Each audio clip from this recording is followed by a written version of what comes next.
Everybody, welcome. It is not What's Friday. poppin', fam? It is not Friday. It is Thursday, but that's because I'm going on vacation tomorrow, and actually, so is Jared. So, we Honestly, I mean, I'm going on vacation tonight. yeah. If we're So being real, we want it if we're being real technical about it, but that's why this is on a Thursday instead of a Friday. We just wanted to get this out instead of just skip a week. So that's why we're yeah, coming to you at a not normal time. But we still got a lot of talk about today.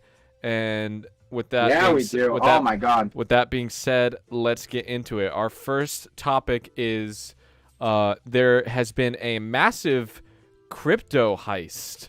$611 million in cryptocurrency has been stolen from the Poly network, which is a cryptocurrency swapping exchange protocol. The $611 million in question did contain some Bitcoin assets in it. oh shit. I don't know who's responsible for the hack, but this just looks like. Does anyone know? Like, has a culprit been uncovered? So I don't know. Because that's, as we've found out, half of Crunchyroll. It was attacked on Binance Chain, Ethereum, and 0x Polygon. Oh, rip Ethereum. Oh, they did detect the hacker. They have that. So the thing about cryptocurrency is it is kind of like the ideal currency for tax purposes and for theft because it is very easily trackable. So they tracked the hacker's wallet. So like cryptocurrency is stored in a digital wallet, and that's where you can like pivot it out and exchange it for real world money. But first there's a whole thing where you have to convert it into like either Bitcoin or Ethereum. But yeah, they have the hackers following wallet address, the hackers' wallet addresses.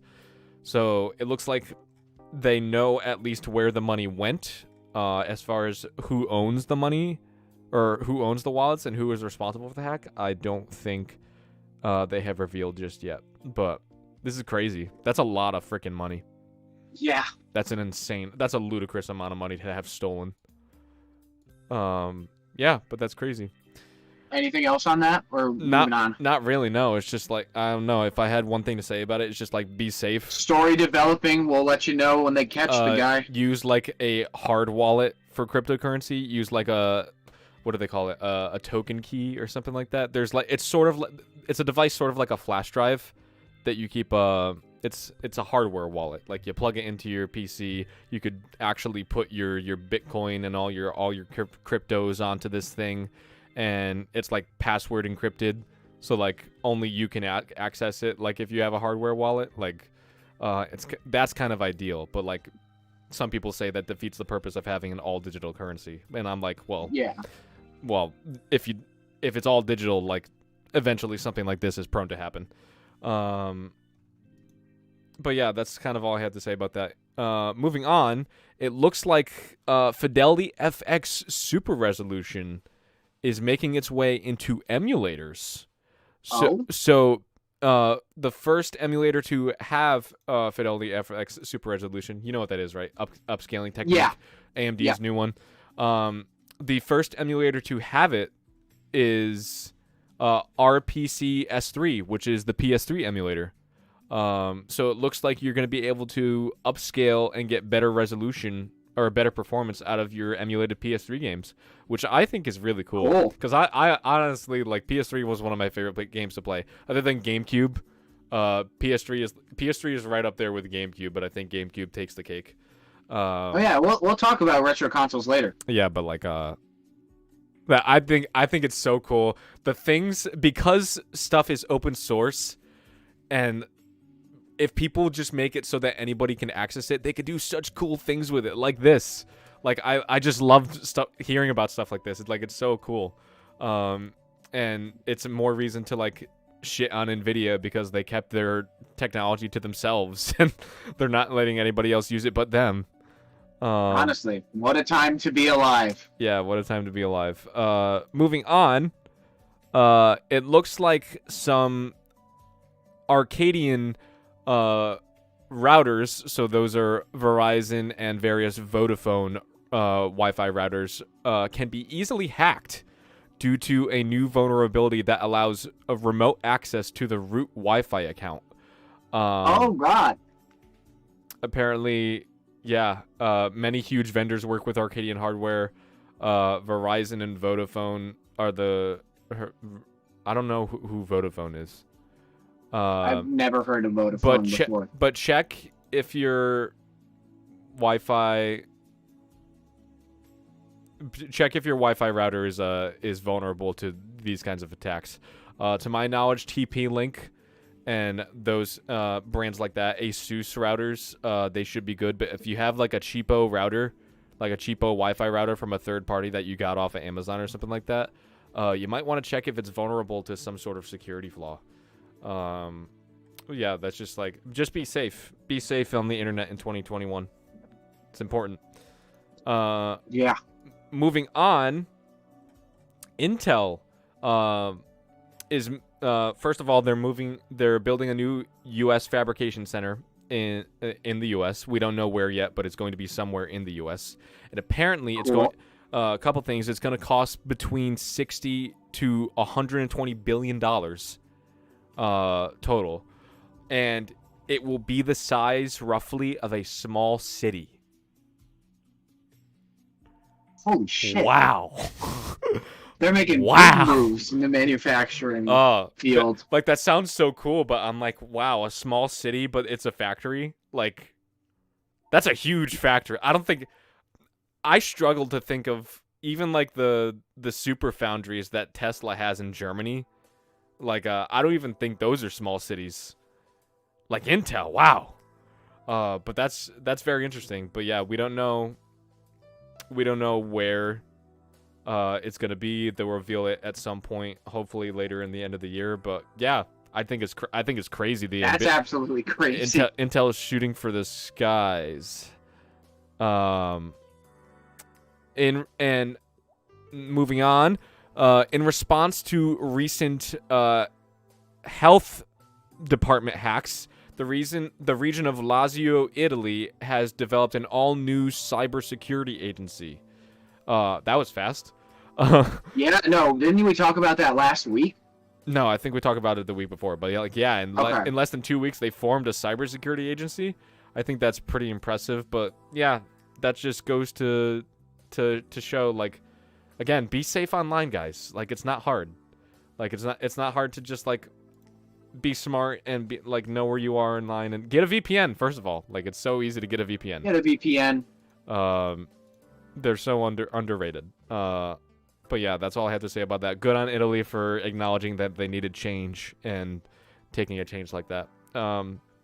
Moving on, this is very pertinent to what we talked about last week. Apparently, Columbia University scientists have figured out a way to encrypt photos on cloud storage. Interesting. I wonder why they thought to do that. It says that they founded a way to encrypt photos on cloud services such as those from Google, Apple, Flickr, and etc. Oh my God, Clem, why is humanity like this? Why are we like this? Well, I think that just says to Apple's face, like, hey, this is a bad take and we don't want you to search through our photos, so we're going to encrypt it ourselves. Like, people... Okay, that's... Yeah, I didn't look at it from that way. Always the nihilist. I was like, great, so now the potential pedophiles of the world can encrypt their photos of CP. No, this was done because, like, I don't know. A lot of people, me included, take issue with Apple just deciding things for their customers, rather than just giving their customers the option. Granted, you can turn off iCloud storage, and like that is technically an option.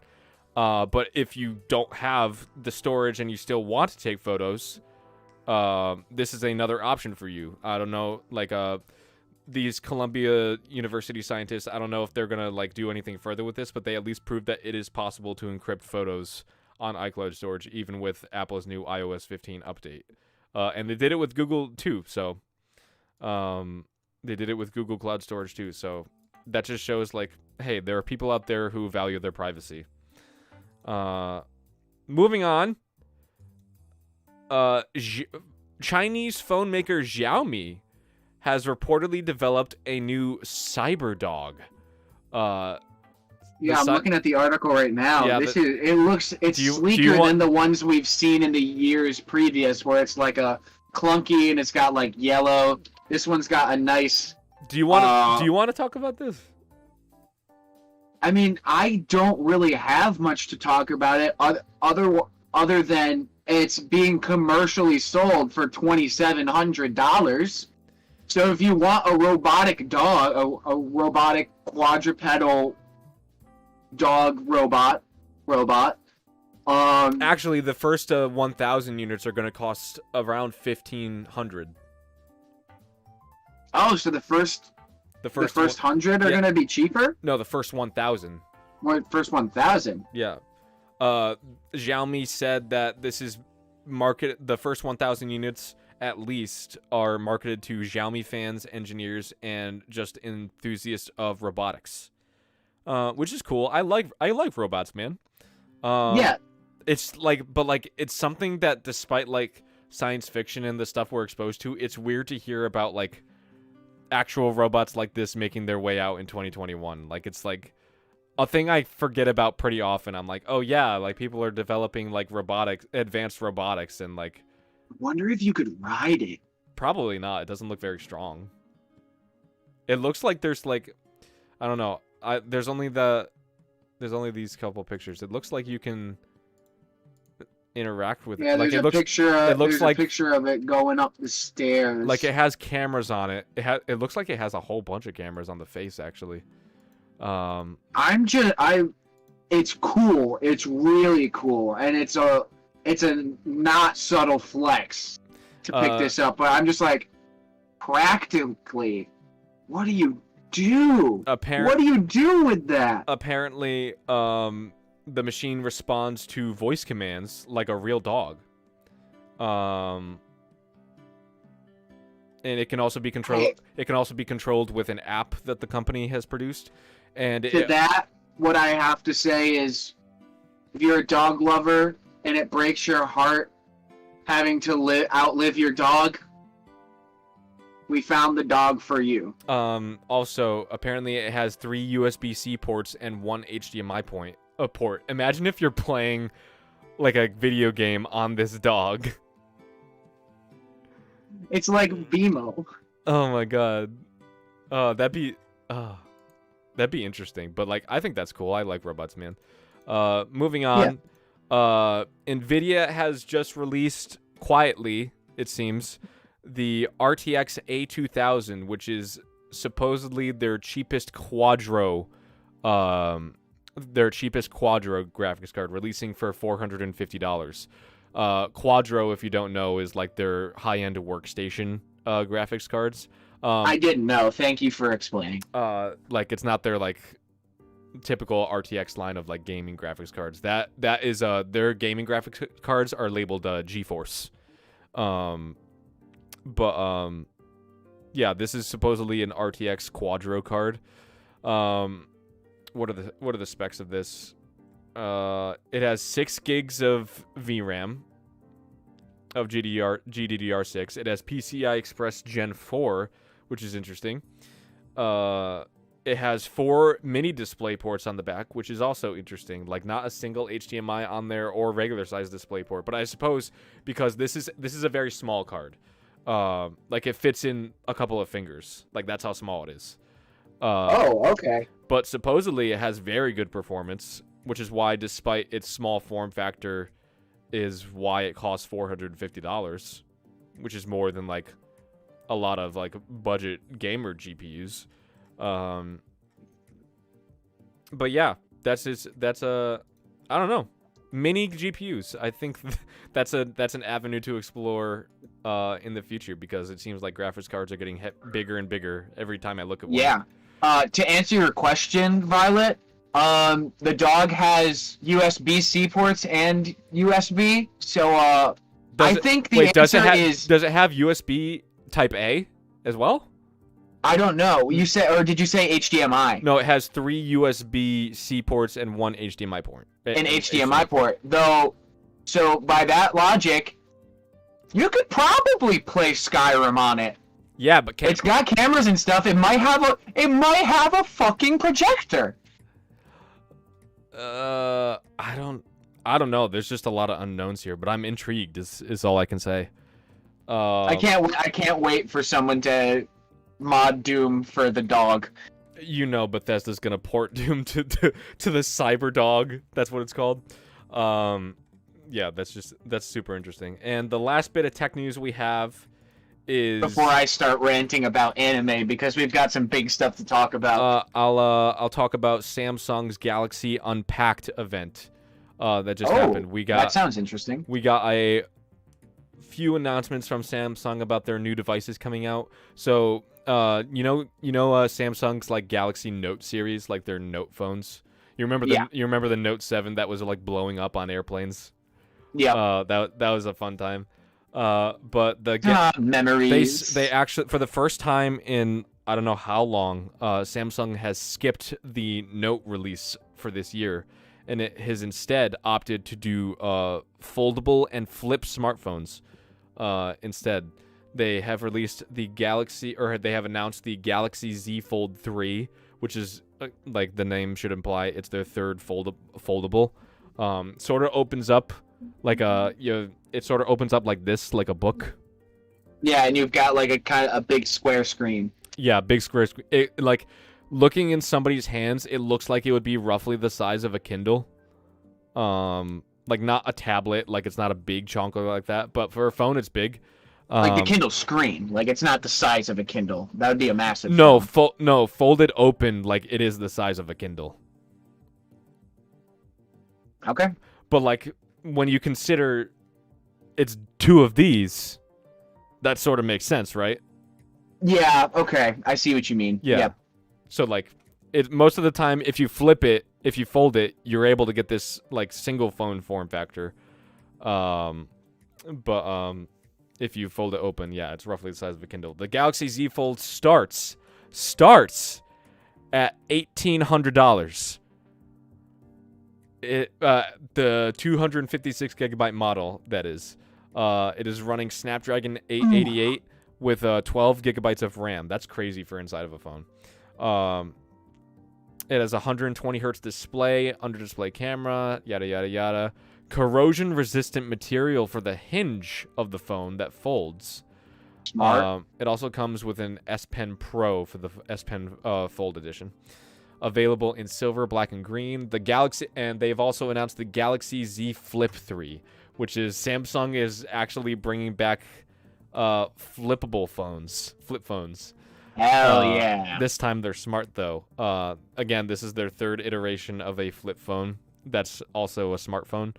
The Galaxy Z Flip 3 is a more affordable price. The Flip 3 starts at $1,000, which is still a lot, but not as bad as $1,800. Yeah. Like if you're spending that much on a phone, you've got to be rich. Like otherwise, you're just really irresponsible. No, I don't know why this made me think of it, but is there a Nokia smartphone? If there isn't, I want one. I don't think there is. I don't think Nokia makes smartphones. I think that'll be a big play in a couple years. Be like Nokia's getting into the modern phone game. I don't think they can. I don't think they have the R&D value for that. I don't think they have. That would take a lot of R&D on their part, and I don't think they have the money for that anymore. They were a haymaker back. All I know is that Nokia's never dies, so don't count the company out yet.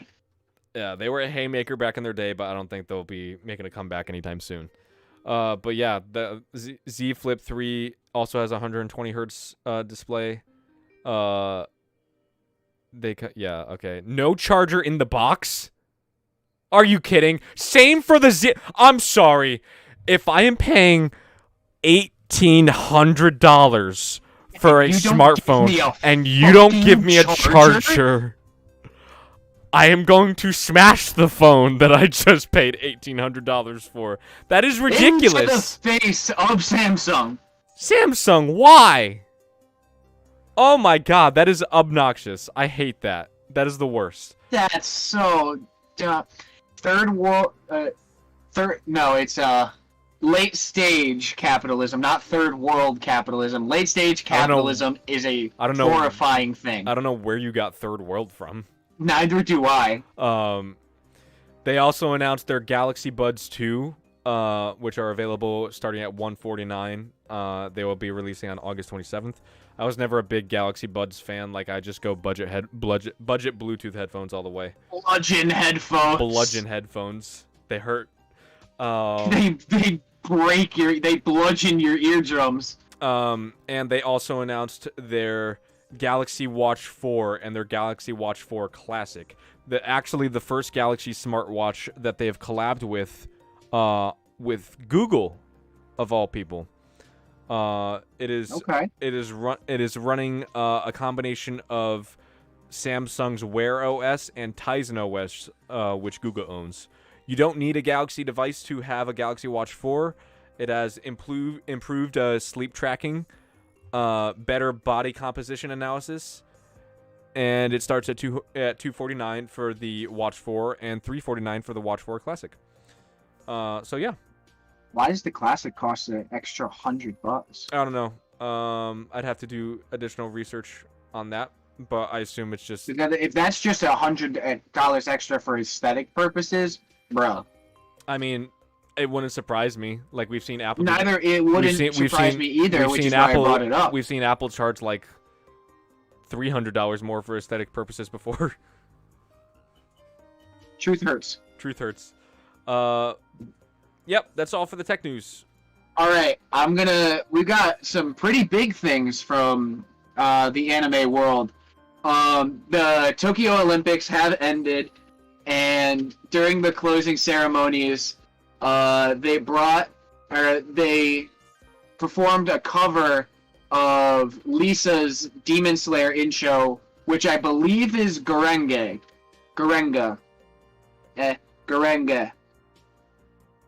I'm going to go with that. Fantastic intro if you haven't heard it. But it wasn't like a true to it cover. Like, the melody and stuff was the same. But they changed the theme. They did a ska cover of the Demon Slayer intro. And I'm pretty sure I can post, because I'm on our YouTube account, I can post links to the chat. It's 103 characters over the character limit of the YouTube live chat comment. So look up the Demon Slayer ska cover, and it should come up. Oh, hey, Cam. I have to say, it was so weird for me because I shortened the name that came up. It was so weird for me to call you Cam. I've never done that in my life. And it felt weird coming out of my mouth. I hope it's as weird for you as it was for me. That was all I wanted to say. It's just really funny because they started the opening ceremonies, had a bunch of anime songs, and they closed it with another staple. The next thing is the newest chapter for Berserk has come out since Kentaro Miura's passing, the creator of Berserk. In the newest issue, it's coming out. It has been said it's like the newest chapter, so it's not like a standalone thing. It's continuing the story. It felt weird. Okay, good. And the volume, like the weekly publication that it's going to be in, will be in memoriam of Kentaro Miura. And so with this news, it looks like that even though he has passed, he was prepping for this inevitability and has been training his assistants to take over. So it's looking like, even though he has passed, his spirit lives on, and Berserk will continue. Which is, it's been a big what if, like, is this where Berserk is just gonna stop since he's passed? So that was my Berserk fans. That was my Berserk understanding fans, of it. Yeah. Yeah, me too. Like I was like I was just like, oh, it's just not gonna happen anymore. Everyone had been holding out for the hope, and it looks like our hopes have been heard. It looks like this will not be the end of Guts' journey. So that is really good news. Like, this was a very heartwarming thing to hear, as well as like the weekly serialization is putting a memoriam in it for Kentaro. So we happy. Are we happy? We happy. Yeah, we're happy. We happy. Big news in talks for just about a year now, because it was originally proposed in August of 2020. Sony and AT&T have finalized the acquisition of Crunchyroll. So Sony has purchased Crunchyroll from AT&T for $1.175 billion. That's a lot of grapples. There's a lot of money in anime. AT&T had originally approached Sony in like talks to like buy Crunchyroll from them, and at first they declined, but talks continued from August to December. In December they finally started like deliberating, December of 2020, and 9 months later they finally come to an agreement, and for a big bill, Sony now has what you could call a monopoly on anime streaming. They have come out and said that they don't know a timeline yet for their plans, but they have stressed that they want to create like a unified streaming platform. So essentially hitting Crunchyroll and Funimation with polymerization. That was great alliteration. That rhymed with Funimation really well. You should be a rapper. Me. I'm killing it. It's a great day. But so news will come out in the near future, I'm assuming, for like a timeline of when to expect things. But for right now, they have stated that the first thing on our minds is us as fans, and they now, with Crunchyroll under their belt as well, because they also have a subsidiary of Funimation, Aniplex, which has done the Full Metal Alchemist and Full Metal Alchemist Brotherhood, I believe, if not just the original. But so they have a monopoly on anime streaming, anime creation and streaming. They want to create this new unified platform to make it easier for fans to watch it whenever, wherever, however they can. Be it TV, phone, live streaming, and other services. That's what I was going to ask. So do you think it's possible, like, within the next 5 years, there is no more Funimation or Crunchyroll? Oh, absolutely. I actually think it might be sooner. I think they literally, I see them dissolving both of them and making a singular platform. That's interesting. That's crazy to think about. Because like, my initial thought was like they would just move. It would be easier, I think, on their part, rather than to create a new unified one platform. Just move the entire catalog of Crunchyroll over to Funimation, and just have Funimation be the big one. They could keep this. They could keep the name, no doubt. But they could. They own it. Definitely, so like, it's gonna go from 2 to 1. For sure. There's no arguing that. No, it's like it wouldn't. It's not. It doesn't make sense to keep both and just run both. And we can bring up from a couple years ago, before Ajit Pai doomed us all with net neutrality. Still bitter.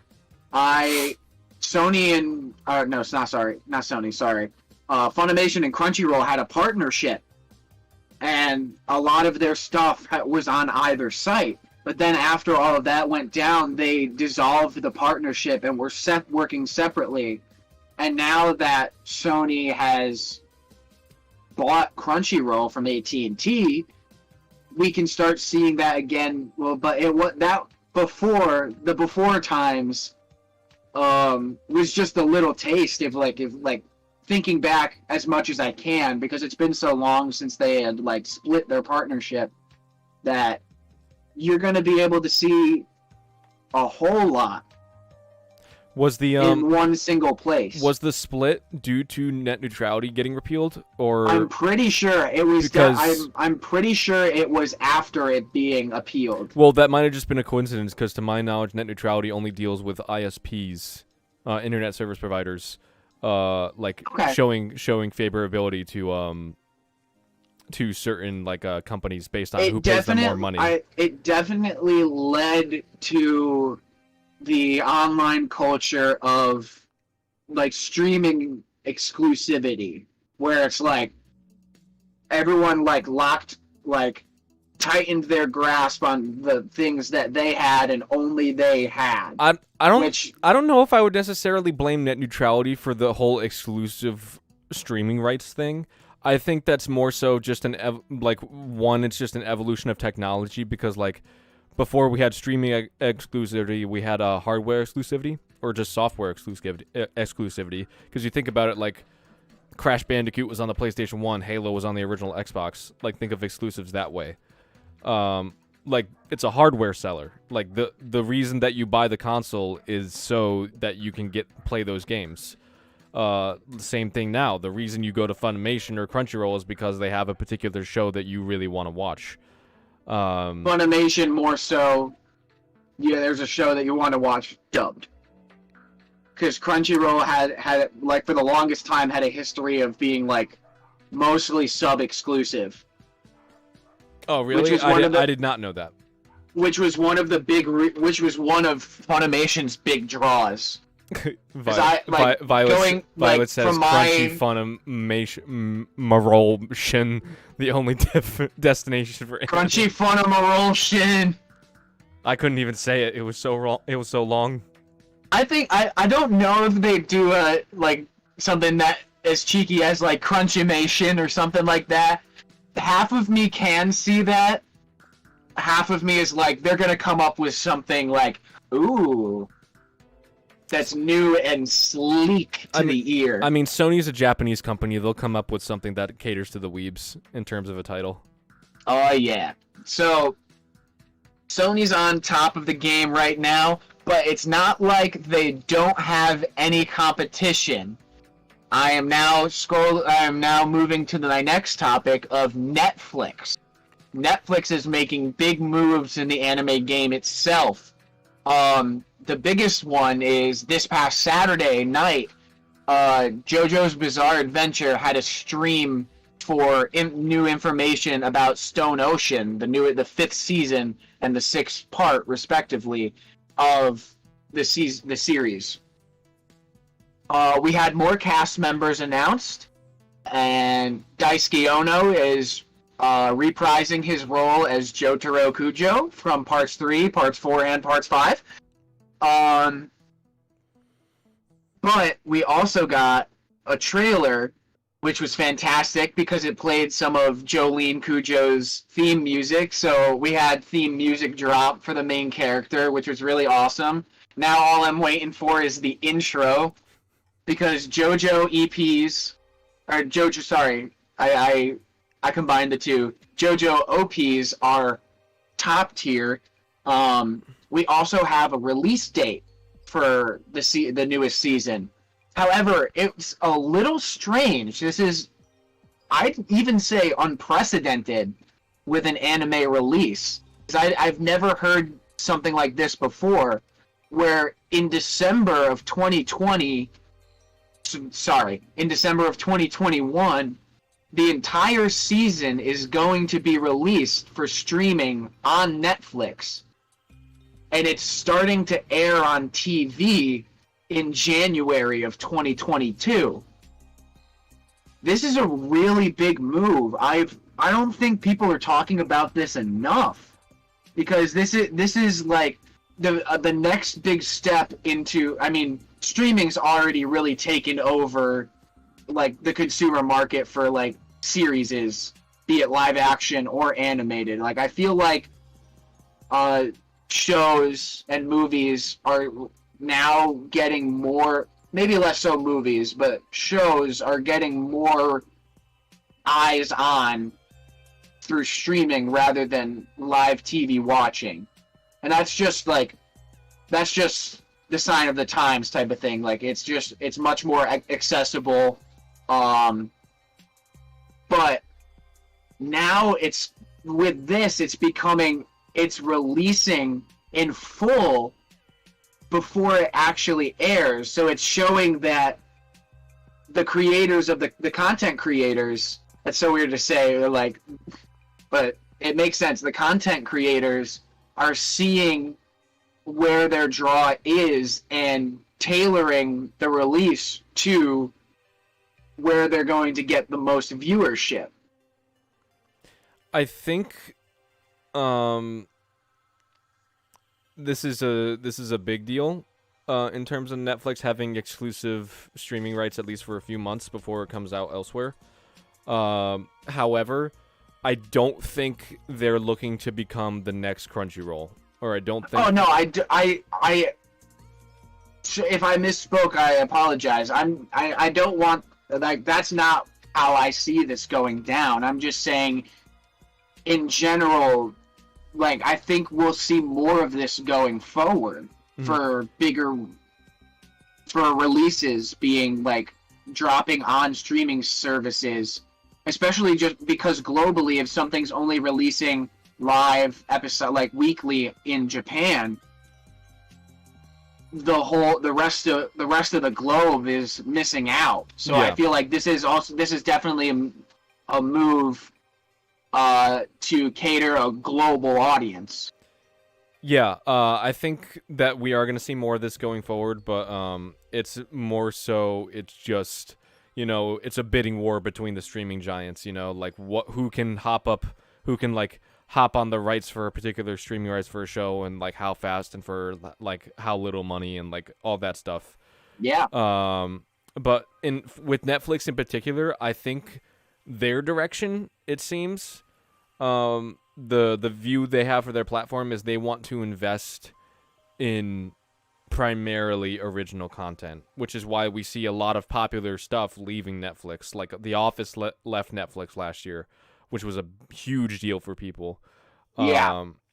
But like, definitely all of the Netflix original series, like, they are moving from just a streaming service to a content, like and they're doing a place of like content creation. They're doing it with everything. Like we talked about last week, like Netflix is getting into video games now, and we talked about we haven't talked about it yet, but they're actually producing original anime series like we haven't talked about their Castlevania. Their Castlevania shows before. They also have a lot of anime movies on there. They have Kill la Kill, which is an anime only series that blew up. At the end of the month, the Witcher anime movie, the Nightmare of the Wolf, I think it's called, is coming out, and that's a big deal. I'm gonna watch that as soon as it comes out. I'm so excited.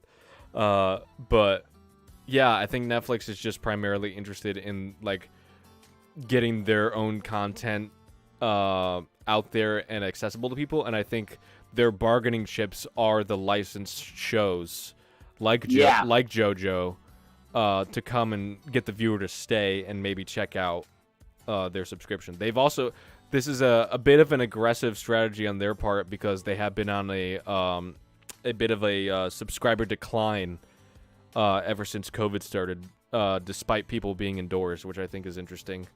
Yeah. But yeah, we'll watch their career with great interest. Absolutely, we will watch their continuous move from a streaming platform to an entertainment platform with bated breath. But so that's really all the news about anime, which it's been a pretty eventful week, honestly. Yeah. That was the most we've talked about anime for a while. Now, before we go into gaming, I just wanted to mention, because we didn't really have a spot to talk about it, our boy Idris Elba is Knuckles in the new Sonic movie coming out. I am so excited. This past week, Kevin and I are just fresh off of seeing the James Gunn Suicide Squad. It was incredible. It was Idris so Elba good. played an incredible Bloodsport. It was so well done. It was so good. So funny. And it's just Idris Elba is on top of the world. Everyone wants. I think he's a perfect. Everyone wants to see him. They want like a prequel movie, like a solo Bloodshot movie, a Bloodsport movie where they actually see him shoot Superman with the kryptonite bullet. That would be really funny. Yeah, that's really cool. But moving on to gaming, I wanted to. There wasn't really anything else we could talk about. It was just an announcement, and we're excited. That was just something we wanted to talk about. Now both of us need to watch the first Sonic movie to get ready, because neither of us have seen it. Haven't seen it. Late to the party. We'll see it. Moving on to gaming, I want to talk about the Hideo Kojima Blue Box conspiracy. So there's this whole thing. With this game developer called Blue Box Games, and their latest project that they've been working on called Abandon. It's a supposed like psychological thriller horror title, developed exclusively for the PS5. So this is from Bloomberg. Apparently in April, Sony Group Corporation unveiled the Abandoned project was from a small Dutch company called Blue Box Game Studios, with little detail more than that.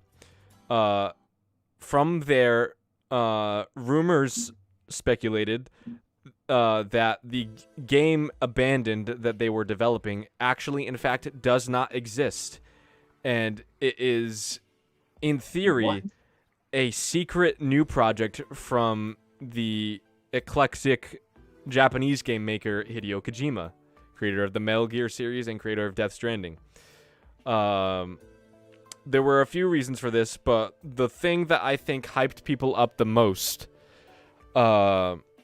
is a tweet that the head of Blue Box Games, Hassan Kameraman, tweeted, which was, guess the title, because apparently Abandoned was not the official, it was just the working title. It wasn't the finalized title of the game. I don't even know if it will end up being that. This is probably just me, but it's probably not just me, but my initial thoughts were Silent Hill. So I'm getting to that. So Hassan Kameraman tweeted about Abandoned. I don't think they revealed that was the working title at the time, but they said, guess the name of the game. And then he was like, starts with S, ends with L. And that was the tweet. You can imagine how the internet took that and ran with it. But this is, like, ever since then, it's been nonstop conspiracy theories and torrents of, like, oh my god, it's Silent Hill, Hideo Kojima's finally doing Silent Hill. Hassan Kameraman isn't even a real person. It's really Hideo Kojima in like an AR lens, distorted reality mask, to just look like another. He's an Unreal Engine 5 meta-human character. You know, I wouldn't doubt it coming from this absolute, like, Hideo Kojima's brain, man. You just look at all of the games he's put out, you're just like, you just don't understand. We cannot fathom what is going on inside his head. Well, he's playing 37.38D chess with himself. Well, he's done something like this before, and that's why people are suspecting he's doing it again. But apparently, Hassan Kameraman is a real person, and he said he's just being held at gunpoint as a hostage by Hideo Kojima. He has since come out, since tweeting the S and the L tweet. He has since come out and said, please, I am a real person. I am not Hideo Kojima. We are not involved with Hideo Kojima or Konami. We do not own the rights to Silent Hill. I am sorry that we ever gave fuel to the fire. And this is actually hurting the interest of their game because of that one tweet. Because people are disappointed that it's not a new Silent Hills game. Or some conspiracy theorists are actually still holding on to hope that Hassan Kameraman is just in cahoots with Hideo Kojima now. I was about to say, pan out to third person, Kojima's got the gun to his back, and he's like, write the tweet, they can't know. Yeah, I just think it's interesting. They actually abandoned... That's crazy. Abandoned supposedly had a demo, and it had a playable teaser that was for a survivor horror title that was released a couple weeks ago. Sound familiar? Sound familiar? I was about to say, if you said a couple years ago, I was like, that's literally PT! Like, playable teaser, Interesting. Is that what PT stood for? It stood for that. I'm such an idiot. It stood for playable teaser. I did not know that. That's interesting. That's a great little fleshes out the memory. It was literally like a demo. It was a short little thing that Hideo Kojima was doing that, like, he's just weird and he likes to make little things like that. But yeah, it would be great if it was a new Silent Hill, but supposedly, do you know about a game called The Medium that came out? It was like an Xbox exclusive. Don't think I do. No. It was the developers who did the Blair Witch Project game. Ooh, okay. I do know that one. Supposedly, they're working with Konami on an unannounced franchise to reboot it. People are speculating that they're the real ones working on Silent Hill, because Konami is still the rights holder to the Silent Hill franchise. But we'll see. We'll see. I am very interested. Interesting. I don't give fuel to the fire to conspiracy theories, but I think it's cool to read about them. And somehow they got all the funding for this huge project.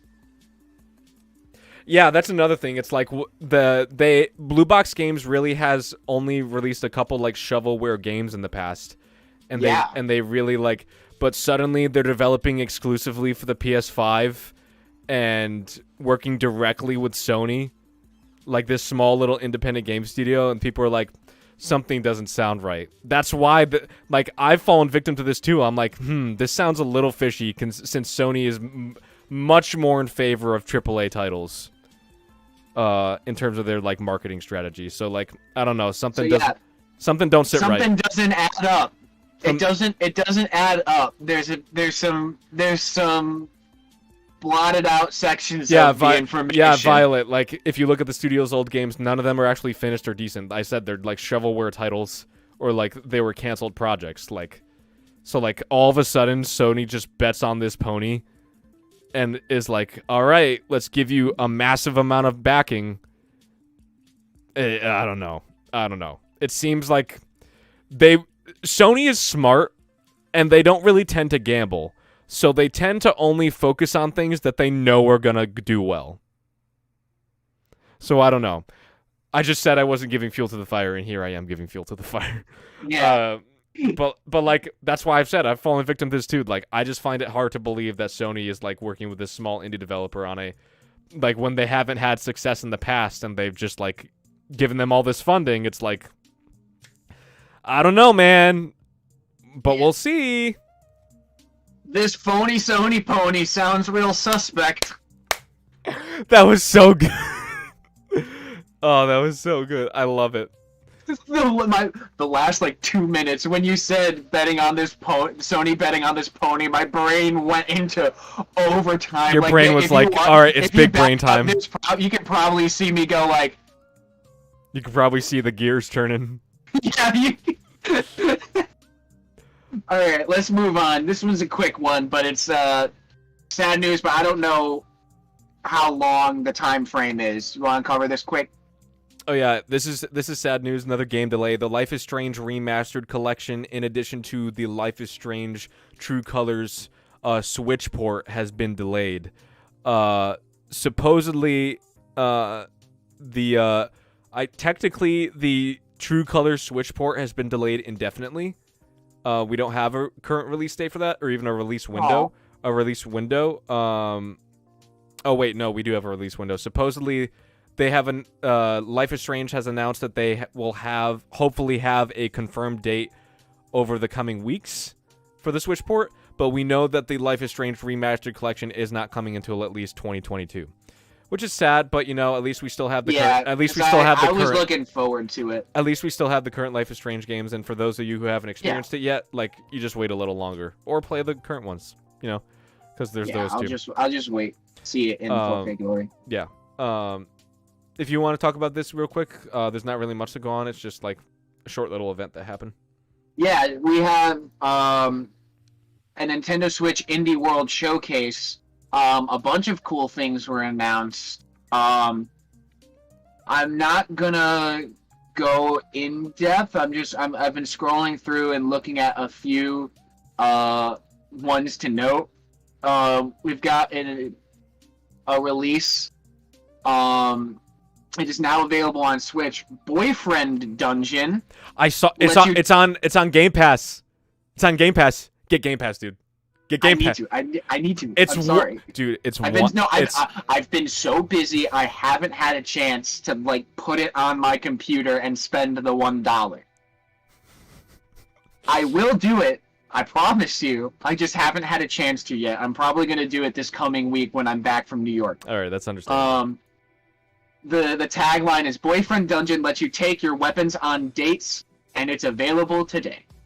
Another one, let's see, we have Shovel Knight Pocket Edition is a puzzle adventure starring our favorite Shovel Knight. I love Shovel Knight. Very underrated. Shovel Knight's so cool. Very underrated. S-tier indie game. We have a new Tetris coming this October, Tetris Effect Connected. Other than that, we got Bomb Rush Cyberfunk that looks like Jet Set Radio, which looks really cool. Metal Slug Tactics is a tactical take on a classic franchise, so we have a reboot of Metal Slug Tactics. Use your photographic eye and Toem later this fall. This seems interesting. Hand-drawn adventure game, and it's looking like puzzles, like you have to look at stuff, which I like. A couple other games were announced, but it was an indie event, so it was all indie games, but they all look interesting in their own right. So look into the Nintendo Switch Indie World Showcase if you want to see more on indie games. Me being a big indie game fan, I am excited for all these releases. I love it. I love it. Is that all from there? Yep, that was all that I was going to talk about on that. Alrighty. So Xbox has been putting out multiple new features quietly on both Game Pass and just like software implements in general. They have enabled a night mode on the Xbox console. Yes. Which will allow players to adjust their dimming levels, add a blue light filter, or switch the Xbox console into dark mode and disable HDR. That is the one bummer. You will have to disable HDR. That sucks. For PC owners, Microsoft is introducing the Xbox xCloud Gaming through the Xbox app starting today. Previously, Windows 10 devices owners had to access Xbox Cloud Gaming by heading to Xbox's website and playing it through a browser. But now they can play it directly through the Xbox app, which I think is very cool, especially if you have a good internet connection. Me, personally, I like to download my games. I like to have them on hard storage, but that is just me. Yeah. But yeah, cool features coming. I'm pretty excited about it. I didn't see this next one. Can you talk about this? I'm suddenly very excited. Oh, okay. So, take this with a grain of salt. This could be construed as good or bad news. I took this as good news. So Apex Legends developer Respawn has said that cross progression is, quote, a gnarly problem, and one that they're taking seriously. Well, quote, gnarly as hell. But one that they have acknowledged that they are working on. And it's not a dream. It won't be. It's not a dream. But cross progression will not see some sort of implementation until at least 2022 at the earliest. But that means we will get cross progression at some point. So it means that they're working on it, and it means that we're gonna get it. We just don't know when. Hopefully. That's one of the biggest things holding me from like getting super into Apex on the PC, because I have so much progress on my Sony account. Oh, I've already bit the bullet just because it's so much easier to control on PC. Like, the amount of stuff I have on console is not worth the amount of performance improvement, like me personally, like skill level having on PC versus console. For me, it is, because I'm a lot farther than either of us were, or I'm a lot farther than both of us on console. No, I mean not like skill level, like in terms of progression. Not skill level, even. No, I'm talking about like 430 levels worth of cosmetics that I have that I want. Oh, I'm talking about like the way I play the game. I just like it's so much more worth it to play on PC, even despite the amount of content that I have on the console version. And it's the opposite for me. Like I physically, like, I can't get into playing it because I'm wasting grinding essentially. We've known that. Both of us have known that we play games for different reasons. Yes. But you're I very like much the into pretty things. What? I like the pretty things. But you're also very much into the grind culture, which is why I'm surprised that you don't want to like get good, you know? I do. But I want to get good with all the stuff I already have. That's how they get you. I have hundreds of hours of grinding already on my Sony account that I want to bring over to the computer so I can continue on the computer setup. That's understandable. That's how EA gets you. They want you to spend more in microtransactions to get all your stuff back. That's why they haven't done cross progression yet. I don't think Respawn, I believe them when they say cross progression is hard. I mean, Activision's done it with like through their Activision account for Warzone. And I believe Fortnite's done it as well. You just have to have an Epic Game Store account. So as long as you have the Origin EA version, you should be like it shouldn't. I wouldn't think it would be that hard, but like I don't know. I'm not a game developer. Speaking of Activision, they're not doing too hot right now. Is that right? If that they are not.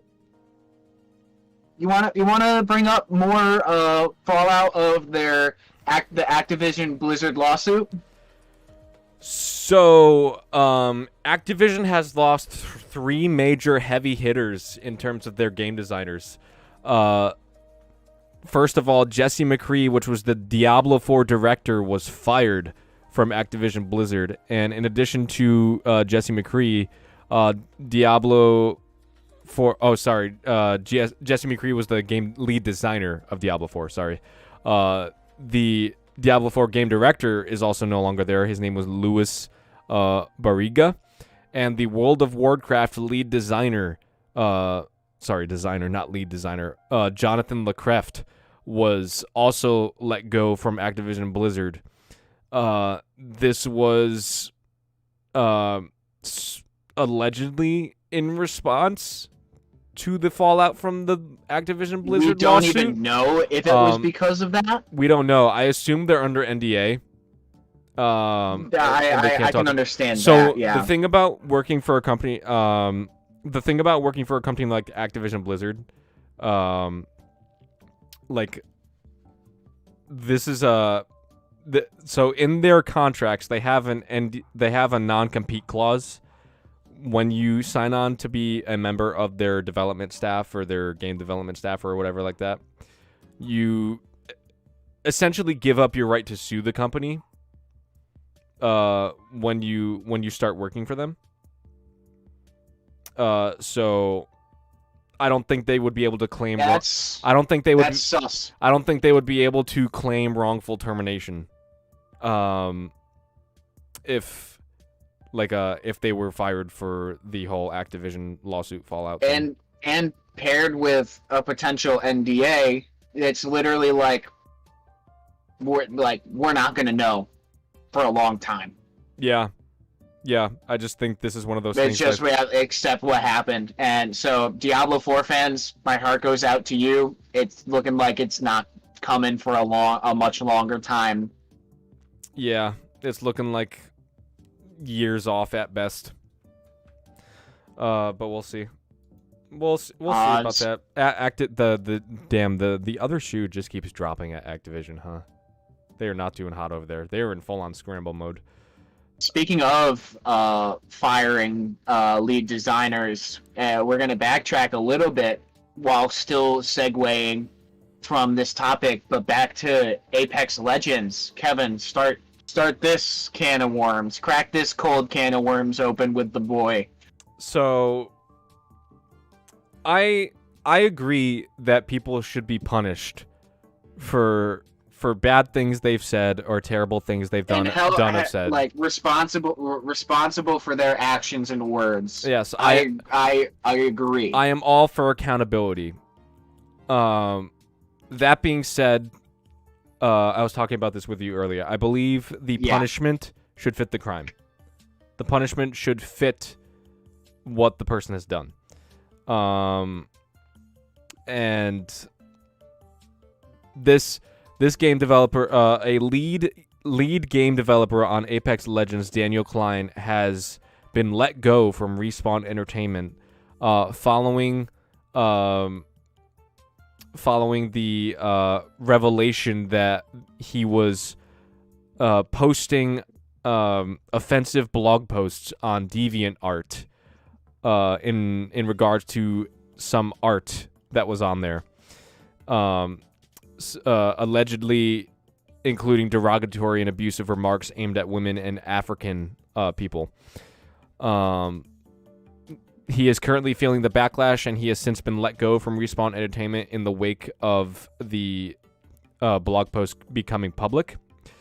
And to my knowledge, he has been effectively blacklisted from the games industry, a la James Gunn from the film industry when his controversy was spiraling out.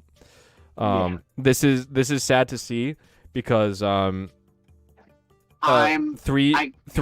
years prior in 2018, the same person, Daniel Klein in question, was there were some esports event or the competitive gaming event that EA was present at, and Daniel Klein was disciplined by EA at the time for violating social media policy in responding to basically trolls, because this was a competitive gaming event that was exclusive mostly to non-binary identifying people and women. And some people didn't like that, and they said derogatory things towards women and non-binary identifying individuals. And Daniel Klein came out in defense of non-binary individuals and women. And even though he was defending the people getting attacked, EA disciplined him and cited him for that, because you're not supposed to respond to controversial statements when you're that's their company policy. They just don't want you to get involved. What are your thoughts on this? I really don't know how I feel. Like I don't want to say angry, because it's not I'm angry. It's literally the case of I'm not angry, I'm disappointed, because like from what you just said, first off, when was the tweet about the DeviantArt artist? The blog posts were back in 2007. 2000. I think it was. That's I think it almost, was August of 2007. So we had just passed. that was 14 just years. about 14 years ago, right? So, especially, and you also mentioned the whole James Gunn situation from a couple years ago, where the Guardians of the Galaxy director James Gunn was under fire for comments he made online 10 years ago at that point, which he had come out and apologized about them before the backlash he was receiving, saying he is a completely different person, and he reaffirmed those statements. And I mentioned that we were talking about this earlier, so the blog post was from 2007. That was 14 years ago. 14 hours can change a person, because something can happen. 14 hours is a long time for someone's views. 14 years out of context, that's like a whole ass person from infancy to being a teenager. And I don't know, I'm so flustered about it. I'm trying to get my point across, and I keep this is a gray area. Yeah, we agree that people should be held accountable for their actions and words, and I feel that through his actions he has shown that is no longer who he is, where 3 years ago he was so passionately in defense of the event with the women and the non-binary individuals, that he was reprimanded because he broke terms of service. He has clearly shown that he has changed, and I think what needs to come now is a statement about it. I think you said you were going to read statements that he has said, which I have not heard yet, so I have yet to form an opinion on that. So actually, if you want to read those now, before I continue talking around the point I'm trying to make, maybe that will help. So me. In addressing when the blog posts were first made visible to the public, Klein tweeted stating that he takes full ownership for the things that I said, and I'm embarrassed, sad, and angry at my younger self for saying this stuff. I hope it is obvious that I don't believe these things anymore, end quote. 2 weeks later, he announced that he was leaving Respawn Entertainment, and in a follow-up tweet, he said, I said racist and sexist things, not because I deeply believed any of them, but because I knew I could get a reaction out of people. That does not excuse anything I said. The impact of my words was the same regardless of what I believed. Following his departure, Klein also provided a statement to Kotaku. Quote, I fully own the awful, bigoted statements I made in 2007 and am disgusted with my younger self for making them. But there's also no doubt in my mind that they came to light because someone went looking for things to hurt me with. EA was aware of this allegation, and I specifically asked them to be on the lookout for these strategies being used against other employees in the future. It's interesting because his colleague actually said something along the lines of, I don't know where, it wasn't in this article, but his colleague said something along the lines of, the person that said those things 14 years ago, we would have fired on the spot. However, I think it's clear that he's no longer that person, and I think this was a real misfire. It's interesting that you bring...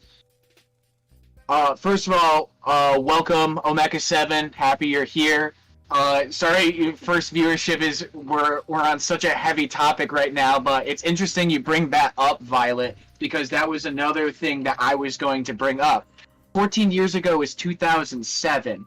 Socially, social norms and what was considered okay were night and day compared to now. 2007 was Xbox Live, Xbox 360, Xbox Live chat, which was a torrent of obscenities.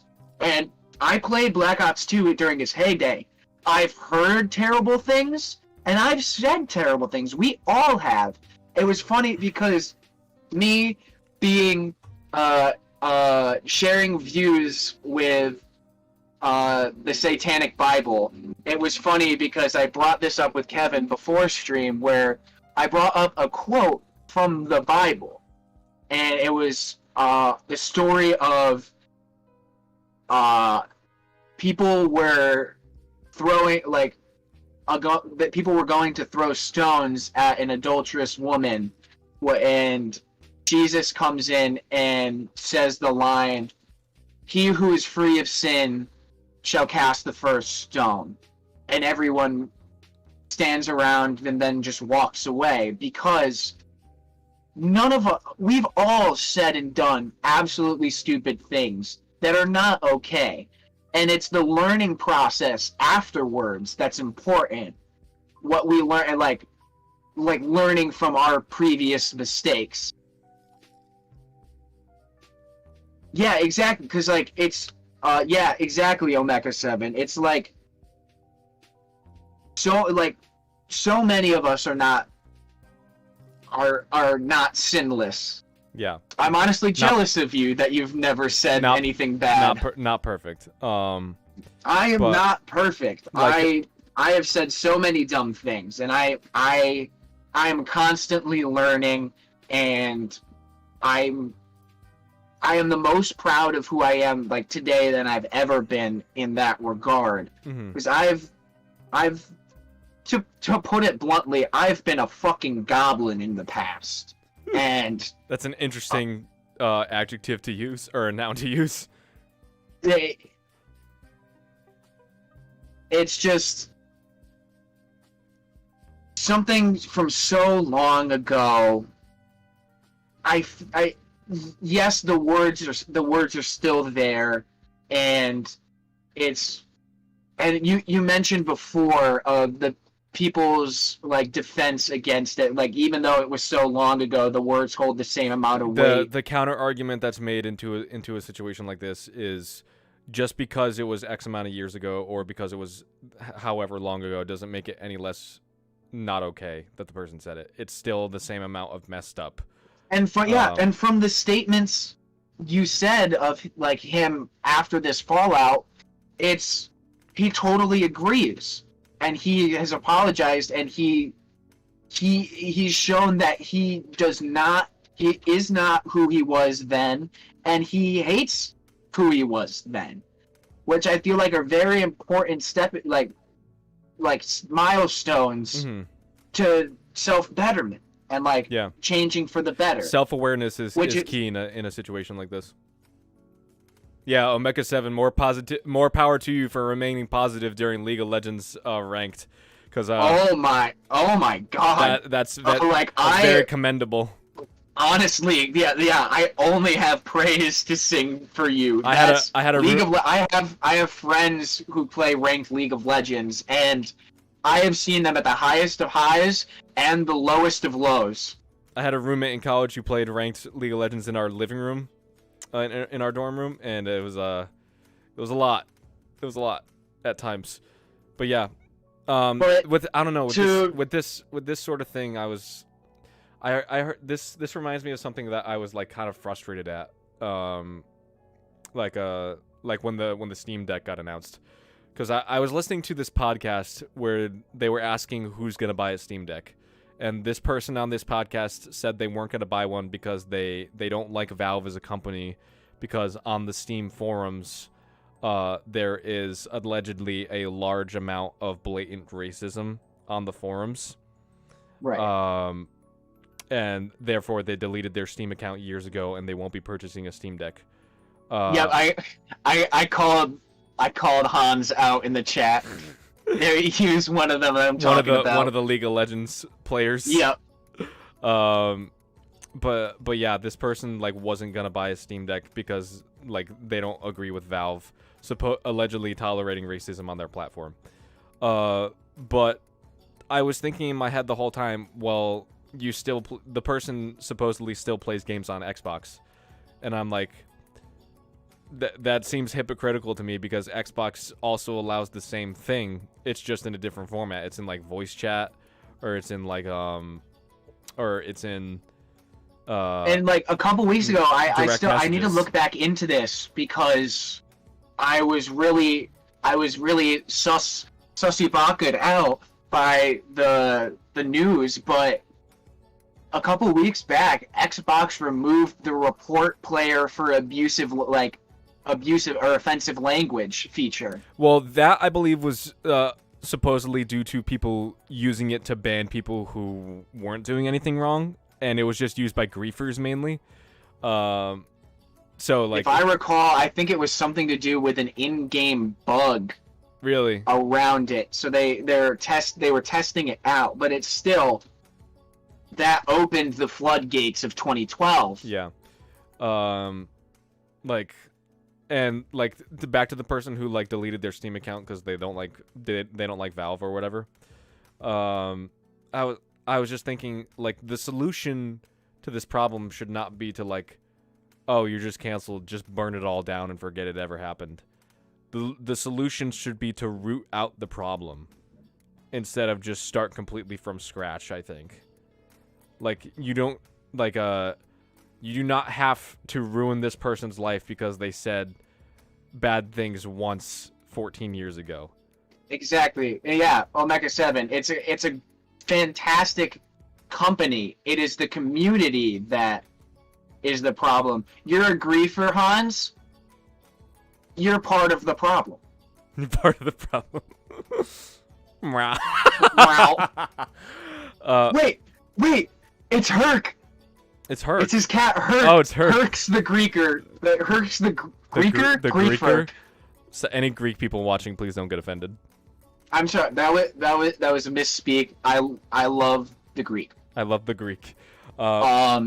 But yeah, there's not much more to say about it. It's just like it was Tater. It could have been either.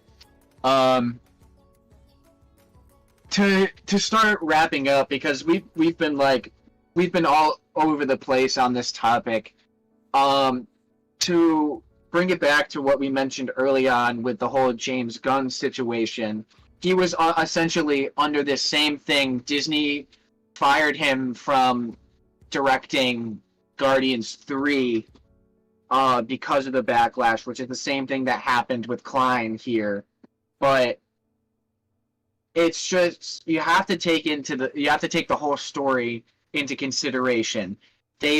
Klein has expressed, just like James Gunn, that they do not agree with their previous stances, and they have changed. And I really feel like it's not the best move. I feel like because James Gunn came back, there was huge backlash to him being fired from the movie, especially like from the actors too. What was it? It was Chris Pratt and Dave Bautista. Dave Bautista said he wouldn't be in Guardians if it wasn't that. If it wasn't James Gunn in it. Yeah, but now everything is okay. Like James Gunn's the situation has resolved, and he's back to doing what he does best, which is making movies. Yeah, Vio, that's a good point. I think companies just treat like something that you tweeted or something that you like posted on Facebook 14 years ago as if you tweeted it yesterday. And like I think that's part of the problem. Like they don't really like make the distinction between like what like they think in terms of black and white in regards to like you said this, it was messed up, now you're gone. Well, they don't take into consideration that like the things you said, like you would never say them now. And like if every company is gonna bring down the hammer like this, like they did on Daniel Klein and like they did on James Gunn, are we just going to cancel everything? Like, are we? Yeah, like, are we 'cause just we're- are we just going to ruin people's lives and blacklist them from ever working, ever like potentially owning homes again because they said one bad thing? Like, where's like it's hard to draw the line, you know? Like this is where cancel culture gets out of control because like everyone, it's so absolute.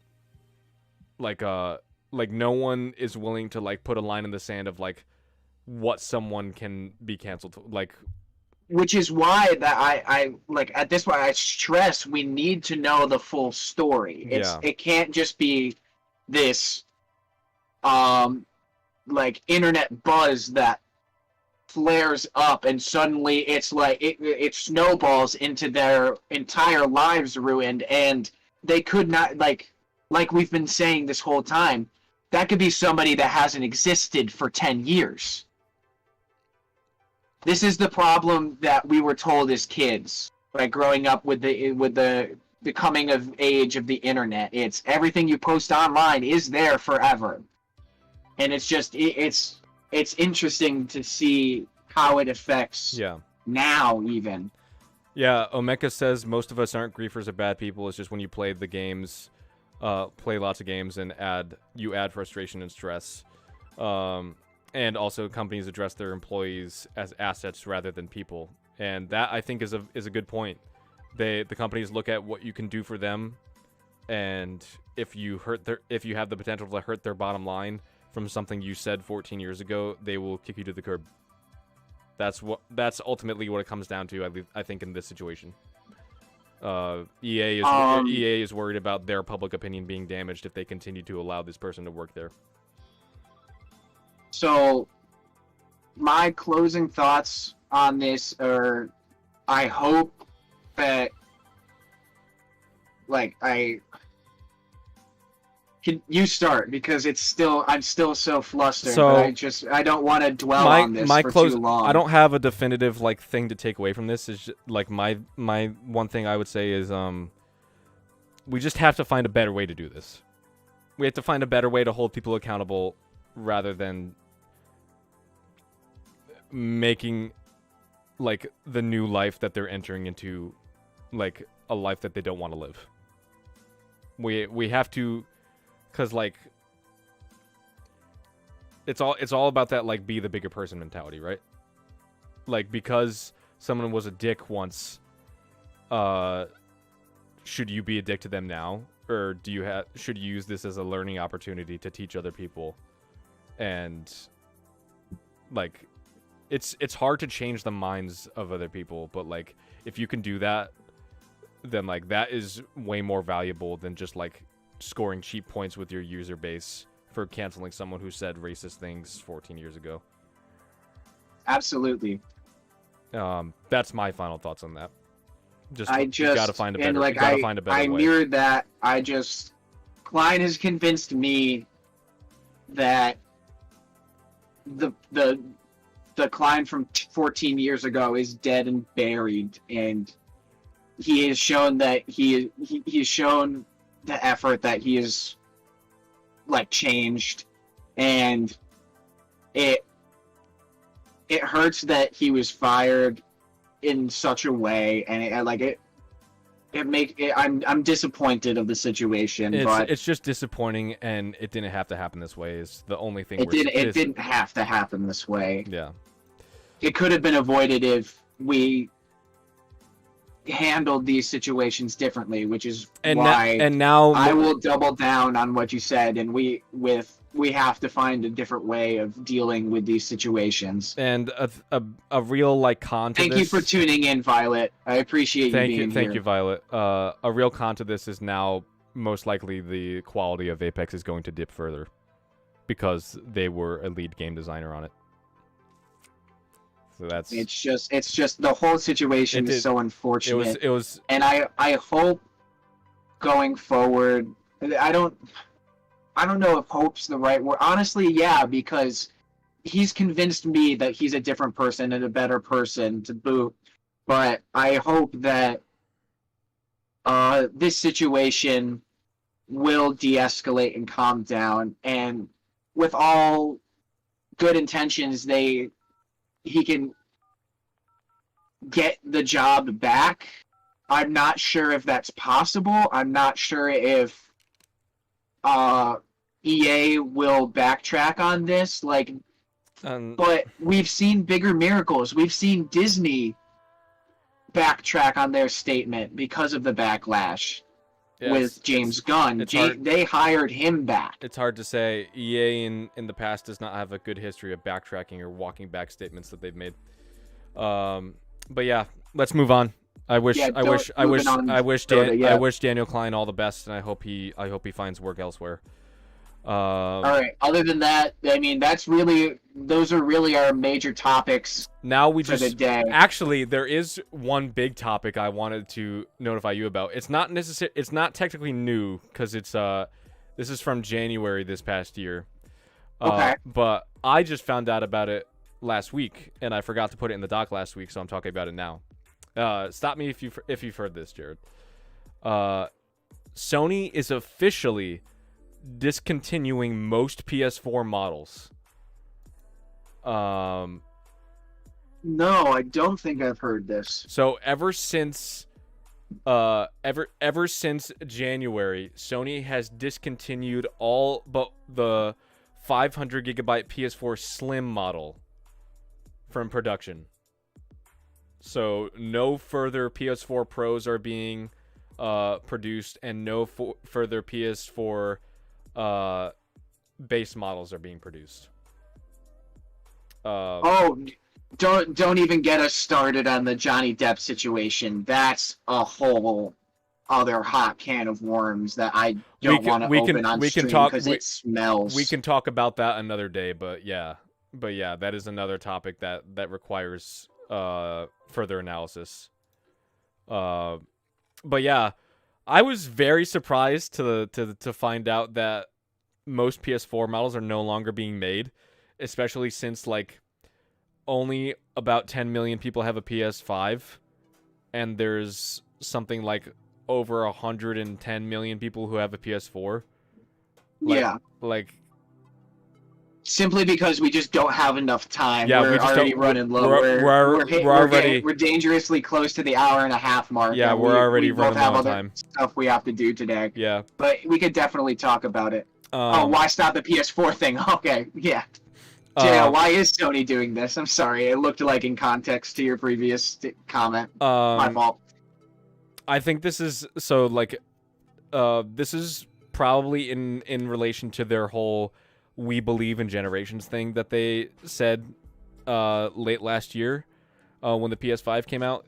They were that was when they were planning to shut down the PS3 and PS Vita store. Yeah, and people said, "Fuck that." Yeah, people were not happy about that, and Sony immediately backtracked on that because of the backlash they got. And their whole "we believe in generations" thing is like kind of counterproductive to Microsoft's strategy of we need to support the history of gaming, which is true because like we've said multiple times on this show that like one day every game console is going to die. Like it's going to eventually stop working and not functioning anymore.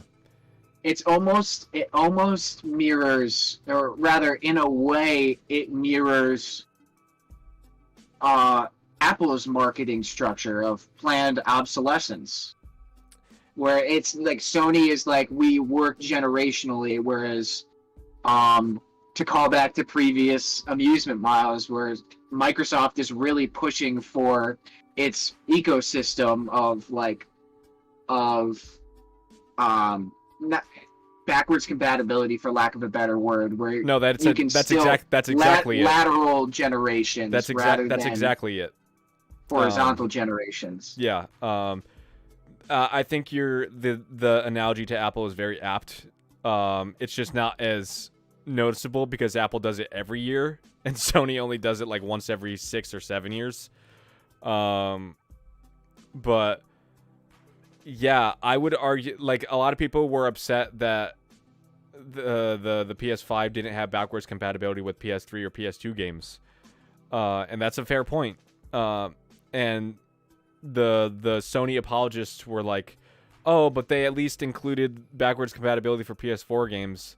I think that was more self-serving to Sony than people realized because one, there weren't a lot of PS5 titles at launch, like PS5 only games, and so that was more of an interest on their part because they want as many software sales as they can get.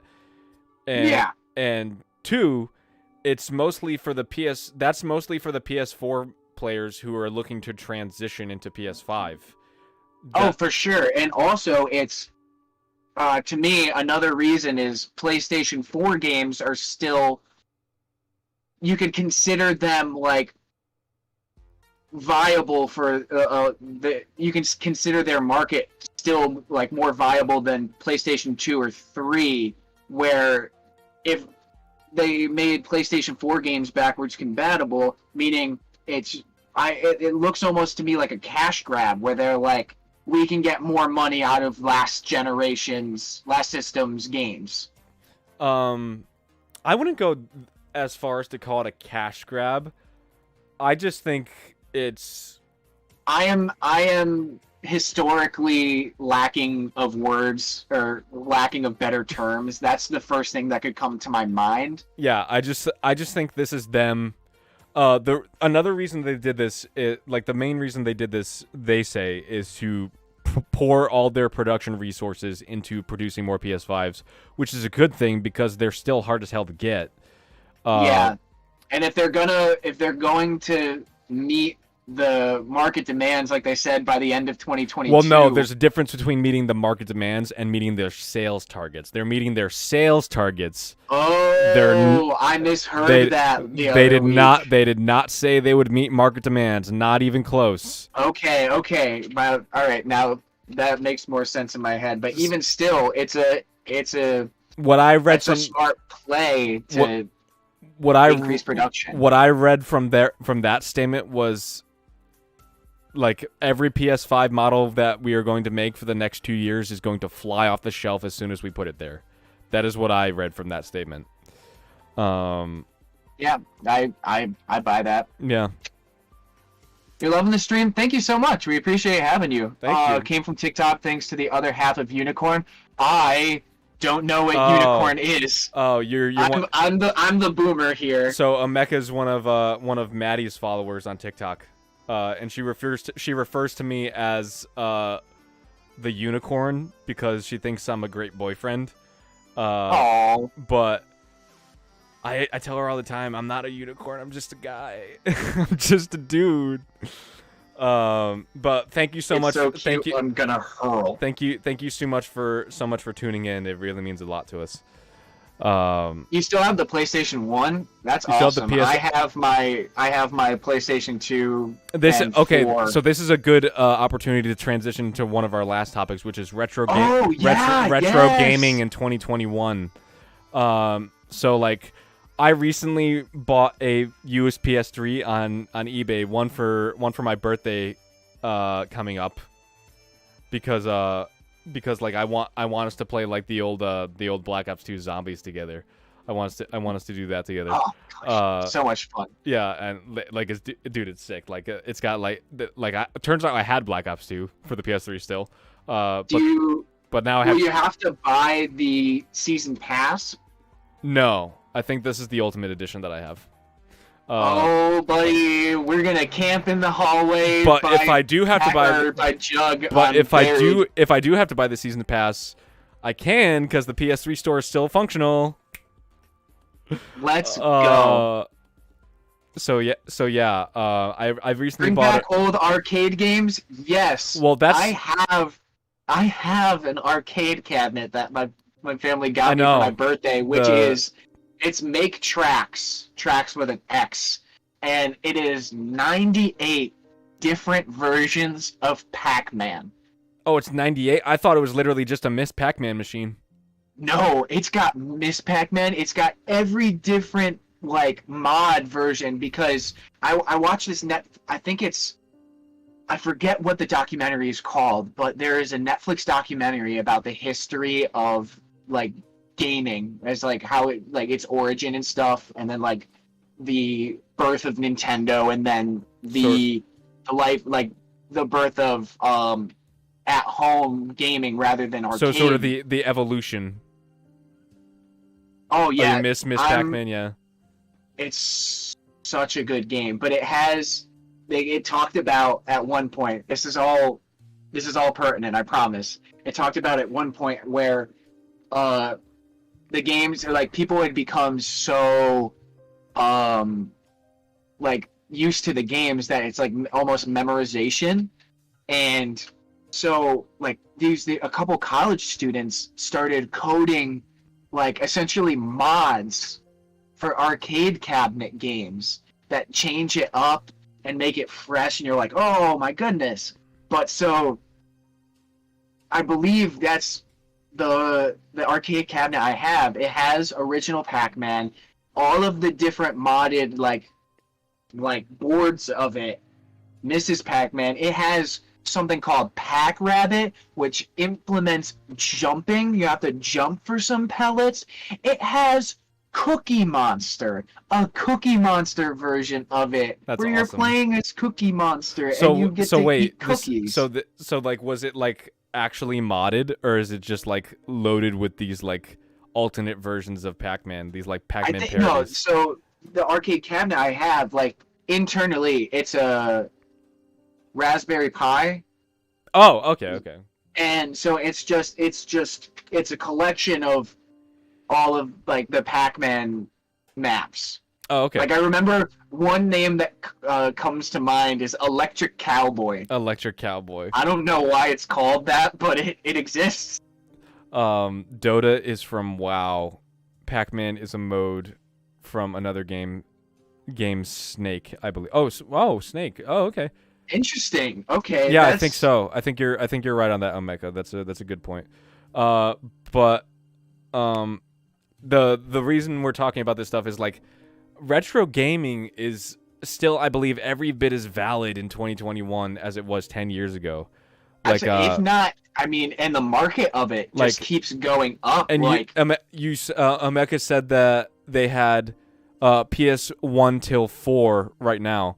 And I'm actually jealous of that because I'm one of those people that just tends to trade up like their current console for the new one when it comes out, because I'm always interested in playing the old thing. But as I continue to get older and older, I tend to regret those decisions because I'm like, oh, I really wish I could play the old games that I could when I was growing up right now, and I can't. See, I held on to the consoles, but I remember as a kid, that's not true. I sold my old Xbox, my classic Xbox, and as well as all of other games I had for it. And I remember I also at another time sold a bunch of my GameCube games. And it really hurts me now because there was a lot in there that I'm like, damn, I remember that game. I wish I could play it, but I can't unless I rebuy it. But now it's the market is so lucrative that the prices are so high. I mean, at the same time, one of the new ones that I want is we can't trade consoles. You just have to buy the new ones. That's why I prefer PC over console. Yes, that's a good point. I do prefer PC over console just for the backwards compatibility factor because you get games literally from like the start of like when PC gaming was a thing, like all the way back. Like I could go back and play Fallout 1 right now on PC. Just get an optical drive, throw an optical drive in here, and get an old like CD-ROM copy of Fallout 1, fire it up on here.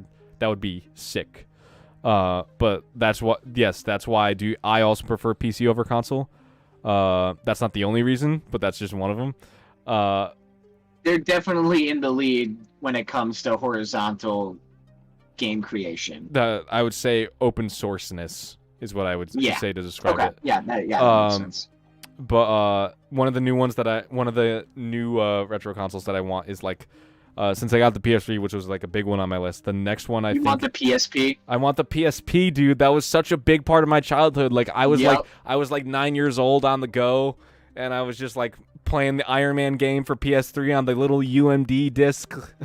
It was sick. I loved it. PSP honestly impacted me more than I think to admit. I've only ever played 2 games on it. That being the Ghost Rider PSP game and Patapon. You see, I knew about Patapon. I did not know that there was a Ghost Rider game on the PSP.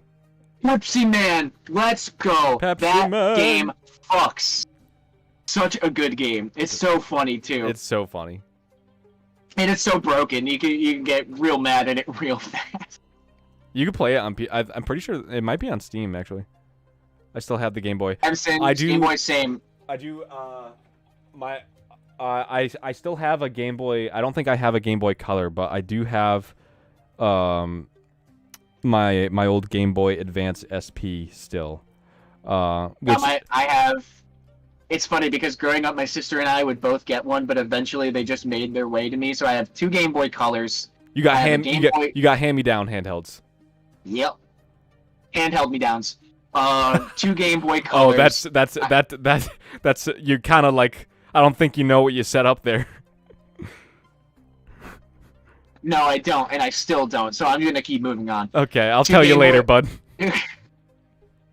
2 Game Boy Colors, a Game Boy Advance, 2 Game Boy Advance SPs, and 2 DSs. 2 DSs. DSs were a big one in my house. I would go over to my friend's house and we would. Yeah, he didn't have a bunk bed, but he had like a loft bed, so he had like a desk underneath it. Yeah. One of us would be on the bed, one of us would be on the ground. We'd just be in like Pictotrap, like I don't know, like drawing penises or something. But we're like, I actually got for a while we were getting every DS. We got the original, we got the DS, we got the DS Lite, we got the DSi, and then like after the DSi, I think we stopped because we never got a 2DS or a 3DS, and we never got the new 2DS XL or the 3DS XL. From there, I think we just waited on a new big handheld to come out, and that's when I got the Switch. I was about to say, yeah, and then the Switch. Yeah, and the Switch came out. Another one I want. I don't know if you have it. Is I want an N64 so bad.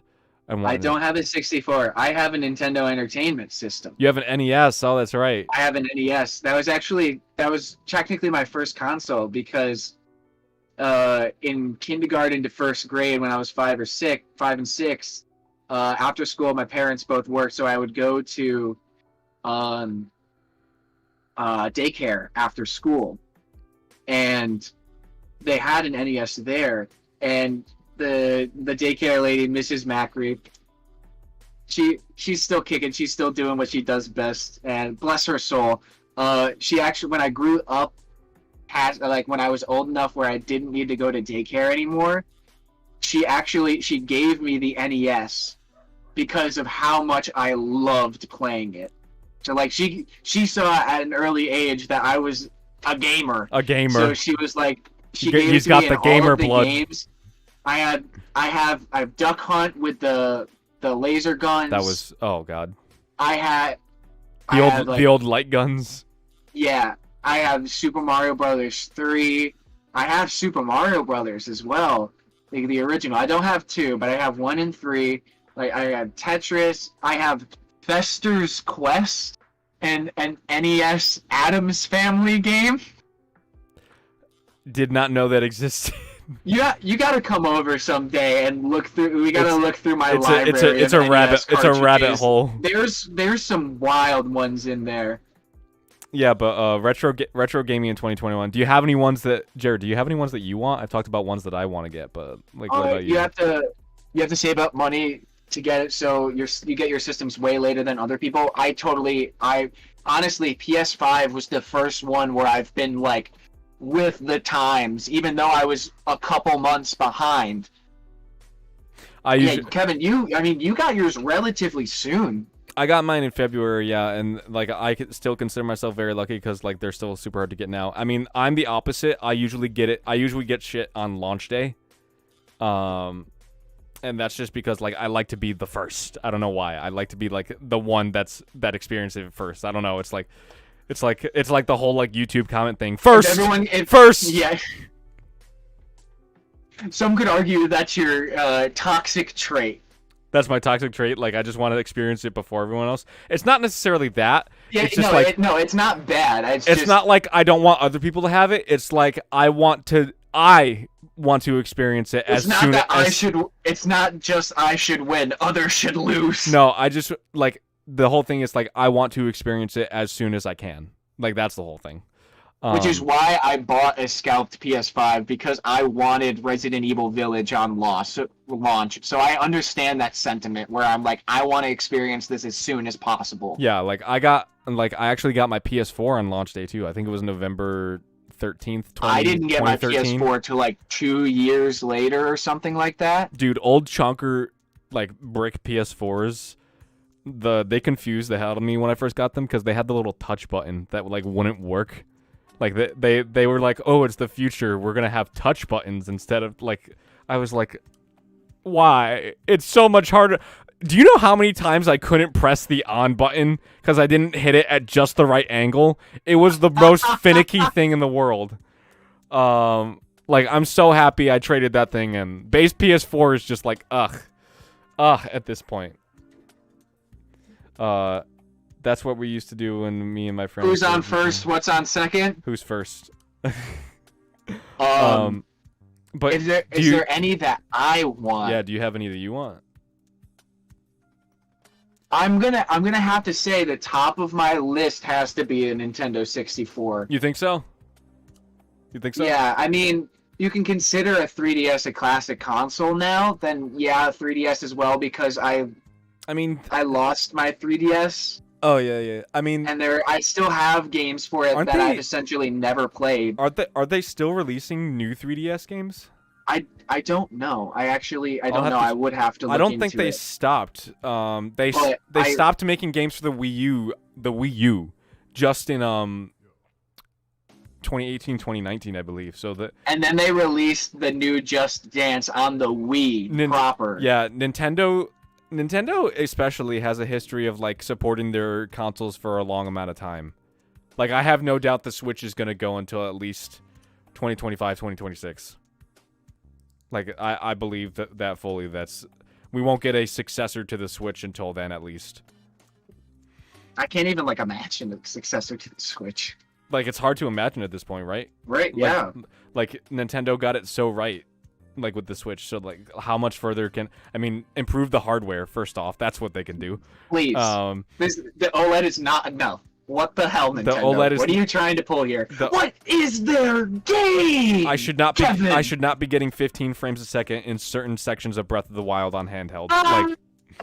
That's I still got to play Breath of the Wild. I got it for Christmas. I haven't finished it. I put like 10 hours in. It's so long though. Nintendo cares about its customers. It depends on what you're talking about, but it cares about their customers, but not their wallets. Correct. This is why they don't load. I think that's the statement we can all shake our hands on. Yeah. Shake your hands. When it comes down to any gaming company, I think they're more about like serving themselves more than their customers. But if you want to talk about like giving their customers what they want, generally they have a better history of doing that. The one thing that they need to do is release like a GameCube collection on the Nintendo eShop though. Like they have to. That would be so great. They gave us the little morsels from the Mario 3D All-Stars where they brought Sunshine to the Switch and they got me hungry for more. I mean, they make more money from them that way if they just do separate releases, so they might just do that way. We can shift a little bit from this retro gaming topic. It's still prevalent. Dormant game series that need a comeback. I'll start with one because we're on topic of Nintendo. What do you want to come back? I want another F-Zero game. F-Zero. Oh, I remember that. That's Captain Falcon. The game Captain Falcon is from. It's that like hovering car racing game. Mm-hmm. I only ever played it like once, but it is so great, and like they actually have like a story, and they thought Captain Falcon enough, or like was substantial enough to put into Smash Brothers, that why is his series not getting the recognition it should? Like it has to come back. Mm-hmm. Yeah, I think that would be so cool, especially with current age engines that could like. I think it would be great. I think you could make a really beautiful racing game for Nintendo. F-Zero game in 4K. That sounds like a dream. Any others? I wouldn't say it's like a contender for Mario Kart, because Mario Kart's more of a party game, whereas F-Zero had like story.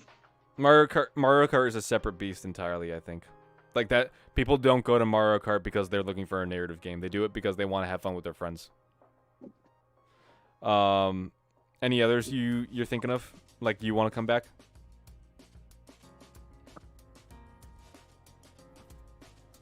I'm trying to think. You name off a few. I'm gonna see, because I can't really think of another one right now. I got a few that I would like to talk about. So the first one is like I would love a PS5 version of Max Payne.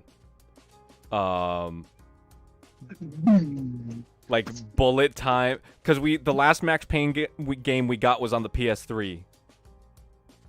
Like it would be so ingenious mechanic. Bullet time was such a cool mechanic. Like imagine, and revolutionary, because it's like that is now an upgraded ability for every type of projectile, like ranged attack in games. They put it into Skyrim because of how revolutionary it was. Thoughts on games based on anime like Akira and Naruto? I've never played a Naruto or Akira licensed game. I've played a couple games. Like I played Ultimate Ninja and Ultimate Ninja 2. I played on the PlayStation.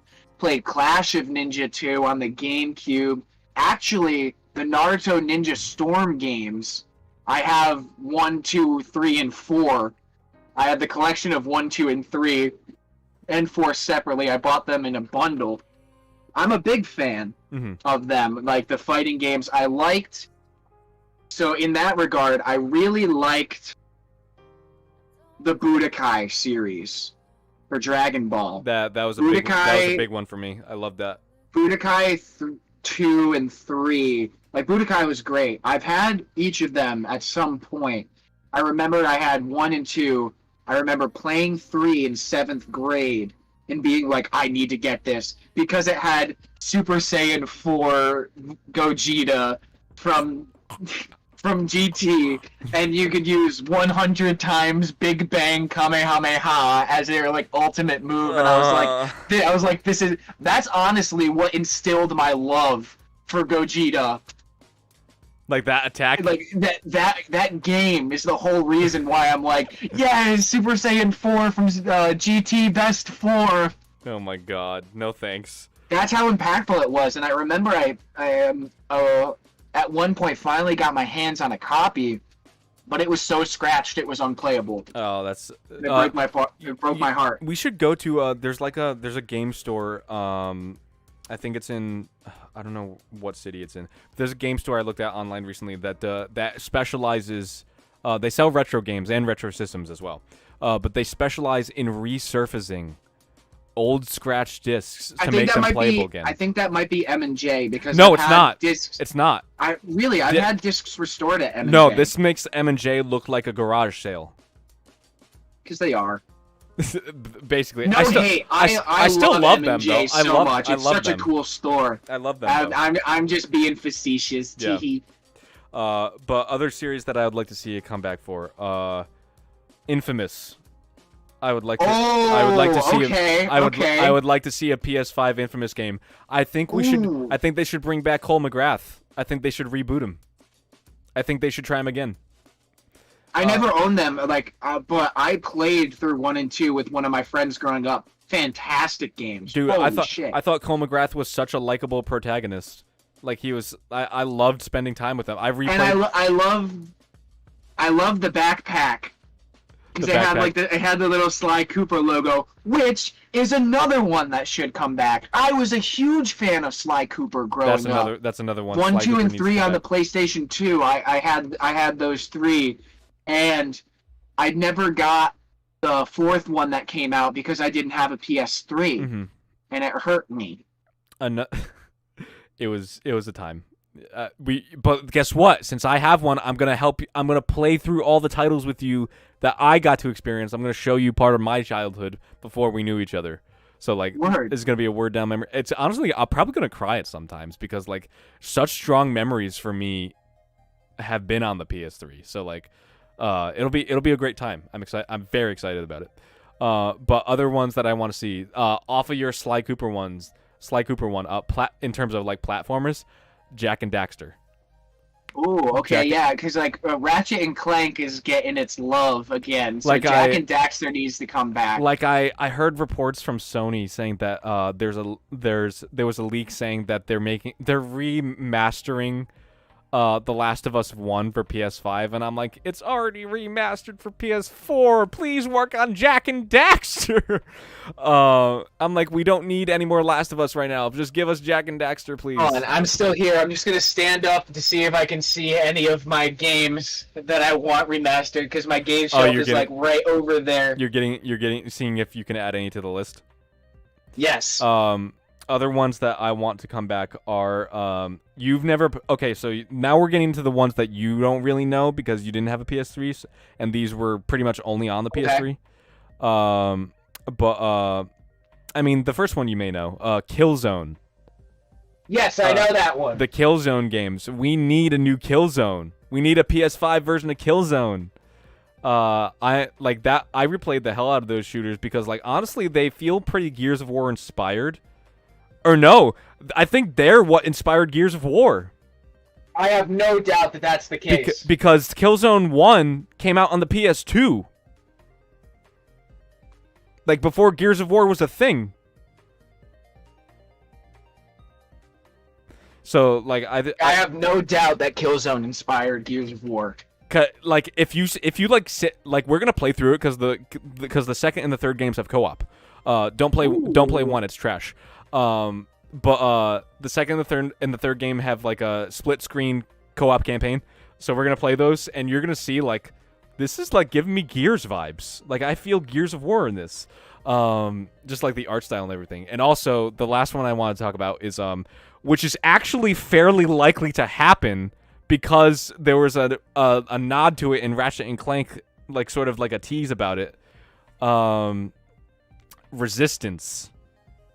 Okay. Which is if you were a fan of old school Insomniac games before Marvel Spider-Man, before the new Ratchet and Clank, like I've never played, but I remember getting the lowdown about the Resistance series from somebody. It might have been you, like back at Trinity on Main. I just got like a story breakdown. I think it was me. I think it was me because I think at the time I was still playing.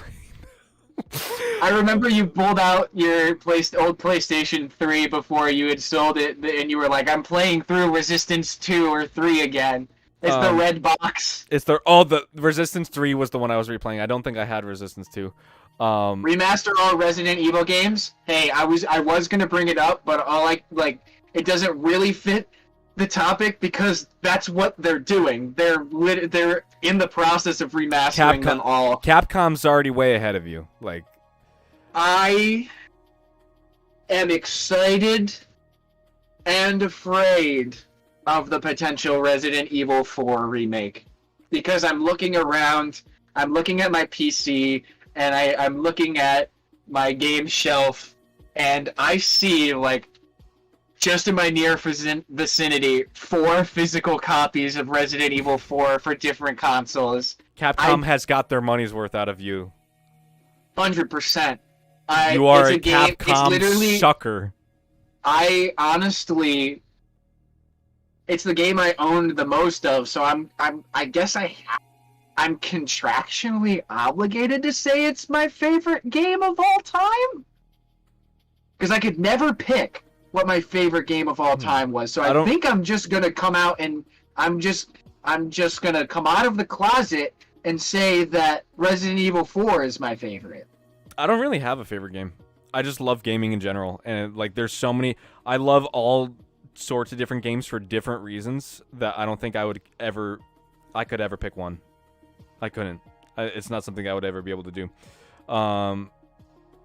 But I was talking about how I own it on every console I own, and then last night I came to the crushing realization that I don't have it on Switch yet, so things are going to change. yeah, remaster all of them except 6. That's all I asked for. Don't remaster 6. That one can stay as is. We can leave that one alone. But give me prequel Piers content. I want to see him more. I want more Piers.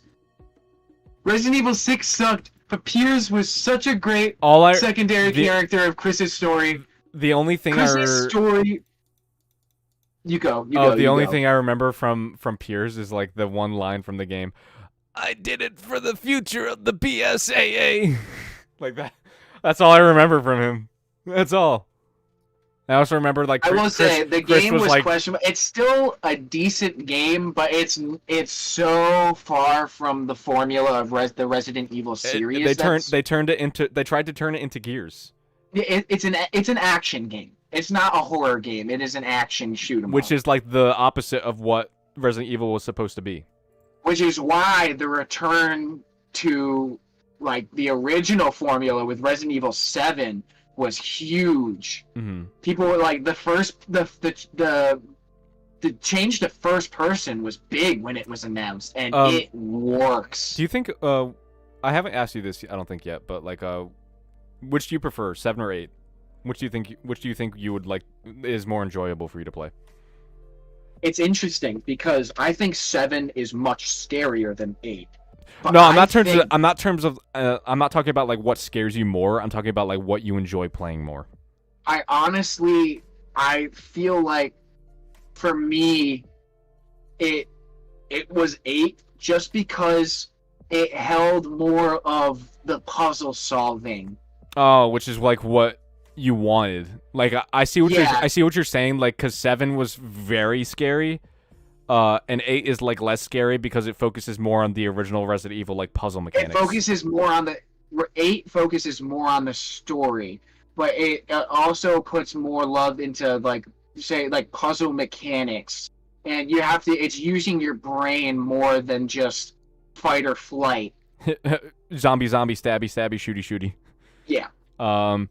There are moments like that, but like at the same time you're also like, okay, well, like you have to read stuff. I've heard that. I've heard that even on easy difficulties, enemies are bullet sponges. Is that true? I haven't played through it on the easiest difficulty. I think I did like no, but like but that proves my point more. Like I mean that's true for any hard difficulty, I think. But like, are the enemies pretty bullet spongy? That's what I figured. I started a second playthrough on the hardest difficulty. I ain't kidding. It's tough. I can't get through the first area tough. I can't get through the first area. That's like maddening difficulty on Fire Emblem 3 Houses. Good luck beating the tutorial mission, bud. Moving on to the end of the show, we're going to talk about what came out in the past week in terms of games, movies, and TV that you should play and or you should check out. We are gonna fly through this. We're gonna fly through this so you can get going. So I Am Dead came out on next gen consoles and PC, as well as PS4 and Xbox One. Hellblade: Senua's Sacrifice came out for next gen consoles. Only Xbox Series X. It's not on the PS5. Interesting. That's right. Now, because if it's Senua's Sacrifice, I think that's the second one. No. Which was a Microsoft exclusive. No. Senua's Sacrifice is first. Second one hasn't. Okay. Second one is not out yet. They're still working. Oh, okay. Yeah, that's out. I still think about the reveal trailer for that. I'm gonna go watch that again. That's so sick. I'm gonna have to watch that when we end stream. City of Gangsters is out on PC. Button City is out on PC and PlayStation 5. Ever Forward is out. Button City. But in city. But in city. It looks kind of like Donut County, honestly, which I might check out more because I like Donut County. Super Hiking League DX. I guess it's like a hiking game. Shadowverse Champions Battle is out. Library of Ruina is out. Godfall is out on PS4 finally after being out on PC and PS5 for like a year. Until Darkness is out. Black Book is out. You got me so excited. I was like, Until Dawn. Sam and Max Save the World is out. Action Arcade Wrestling is out. Arashi Castles of Sin is out. Lawn Mowing Simulator is out. I might look at that one. Lawn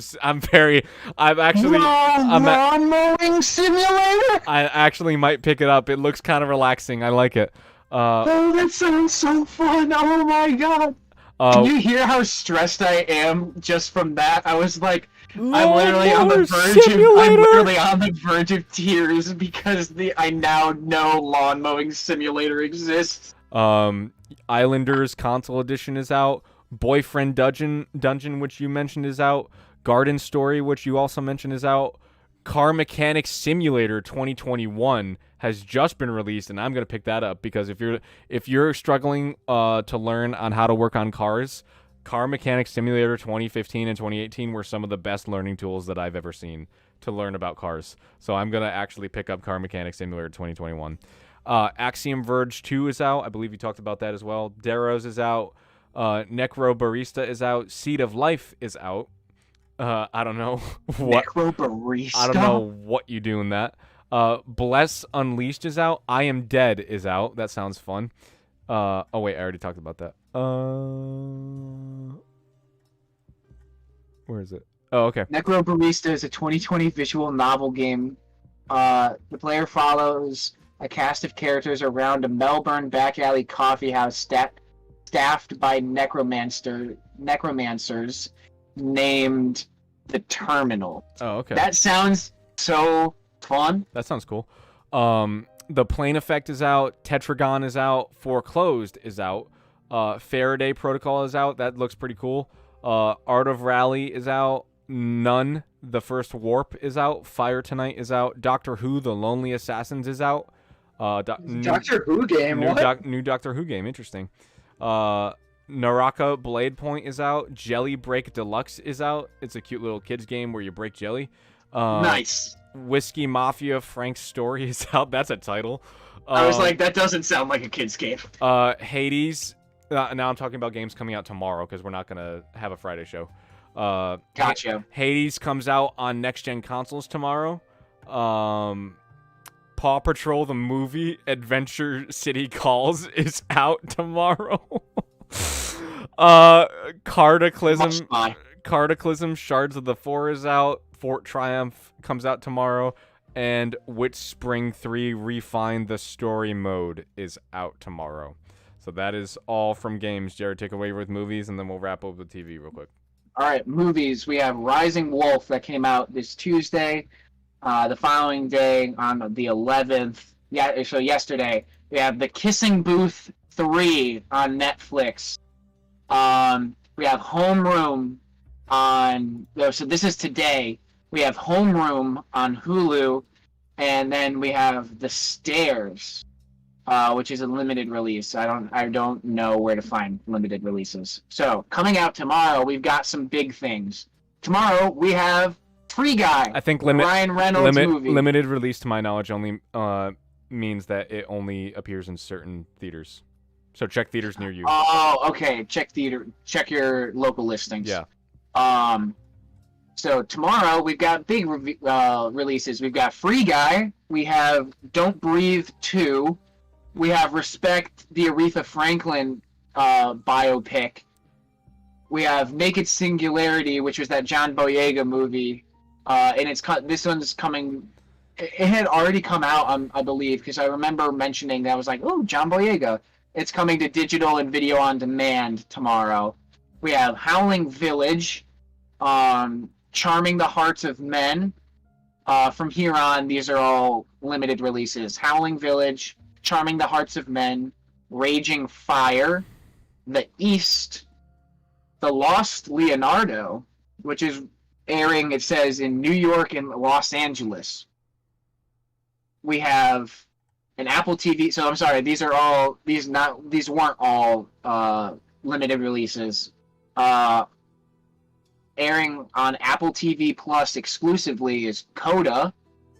About a 17-year-old is the sole hearing member of a deaf family. Oh, that sounds depressing. To video on demand and digital, we have Swan Song, and then 3 more limited releases. We have Sparkling, The Story of Champagne, Not Going Quietly, and Emma. And Emma. And Emma with 1 M. E-M-A. E-M-A. Ema. Ema. Emma. Ema. Are you all set? Yep, those are all the movies that are releasing this week. All right. Have released this past week and tomorrow. I'm excited for Free Guy. I'm going to go see Free Guy. I can't wait to see Free Guy. I think maybe next week I'll go see it. Maybe. So for Don't say anything, Omeka. I still haven't seen it. I am slacking on it. I was supposed to watch it with Kevin and his girlfriend, but we have not had an opportunity to. We've been so busy that we haven't made time for it yet, but we're going to.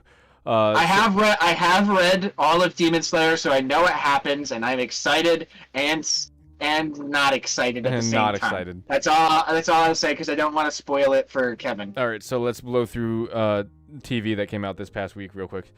So I have to pee so bad. You have to pee so bad, and you got to leave too. If there are any TV shows with the word water in it, you will see me piss my pants live on YouTube. Okay. We'll deal with that when we come to it. We'll cross that bridge when we get to it. Wait, bridge! Ah!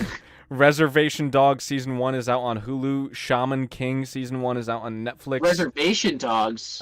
Yeah, that sounds interesting. I don't know what that is. It sounds like a play on Reservoir Dogs. Untold Season 1 is out on Netflix. And this next one, I'm going to say just for the title alone, doesn't say if it's a movie or a TV show, but I'm just going to say it. Phil Wang Wang is out on Netflix. Yep. Stargirl Season 2 is out on the CW. Fantasy Island Season 1 is out on Fox. That's a movie. Bake Squad Season 1 is out on Netflix. What If? Big one. Phil Wang sounds like a comedy. Yeah, it's a comedy special. Big one. What If is out on Disney Plus. The first episode of What If is out? Yep. Dope. Peggy Carter as Captain America. Ooh, okay. Riverdale Season 5 is out on the CW. Returning from hiatus, apparently. Titans Season 3 is out on HBO Max today. The Hype Season 1 is out on HBO Max. Star Trek Lower Deck Season 2 is out on Paramount Plus. X-Rated Season 1 is out on Peacock. What's that? The Miss Pat Show Season 1 is out on BET Plus. I didn't know BET Plus was a thing. I don't know why this didn't show up during movies, but Monster Hunter Legends of the Guild released today on Netflix. Is that like an animated one? It's gotta be. You keep going. I'll look into it. All right, and yes, it's animated. It looks like the poster makes me think it's animated in-game engine. The final season of Brooklyn Nine-Nine is also out, or it started. Modern Love Season 2 is out on Amazon Prime Video. Evangelion 3.0 Thrice Upon a Time is out on... That's a movie, my bad. Valeria Season 2 is out on Netflix. Brand New Cherry Flavor... That's a movie. I don't know why they don't label the movies. They do. They say it after it, and it's like bracketed movie. No, it's not. Not in all of them. Gone for Good Season 1 is out on Netflix. All right, that is everything we have for this week. That is really so go watch some stuff. That's the whole Kit Kat and Caboodle Doodle. So go watch some stuff. Go play some stuff. All right. Thank you guys so much for watching. Thank you for tuning in, Omeka. I appreciate you being here. Thank you if you guys. like what you saw, guys, subscribe and ring the bell. Like the video if you haven't already. Thank you guys. I feel like I've officially sold out by saying those words, but it's okay. It's okay. It's okay. Because that's how we get the word out. We're content creators. All right. All right. Thank you guys so much for watching. We'll be back on Friday next week at our usual 3 p.m. time. Our usual 3 p.m. on Friday schedules. Thank you guys so much. Have a good weekend. Slot.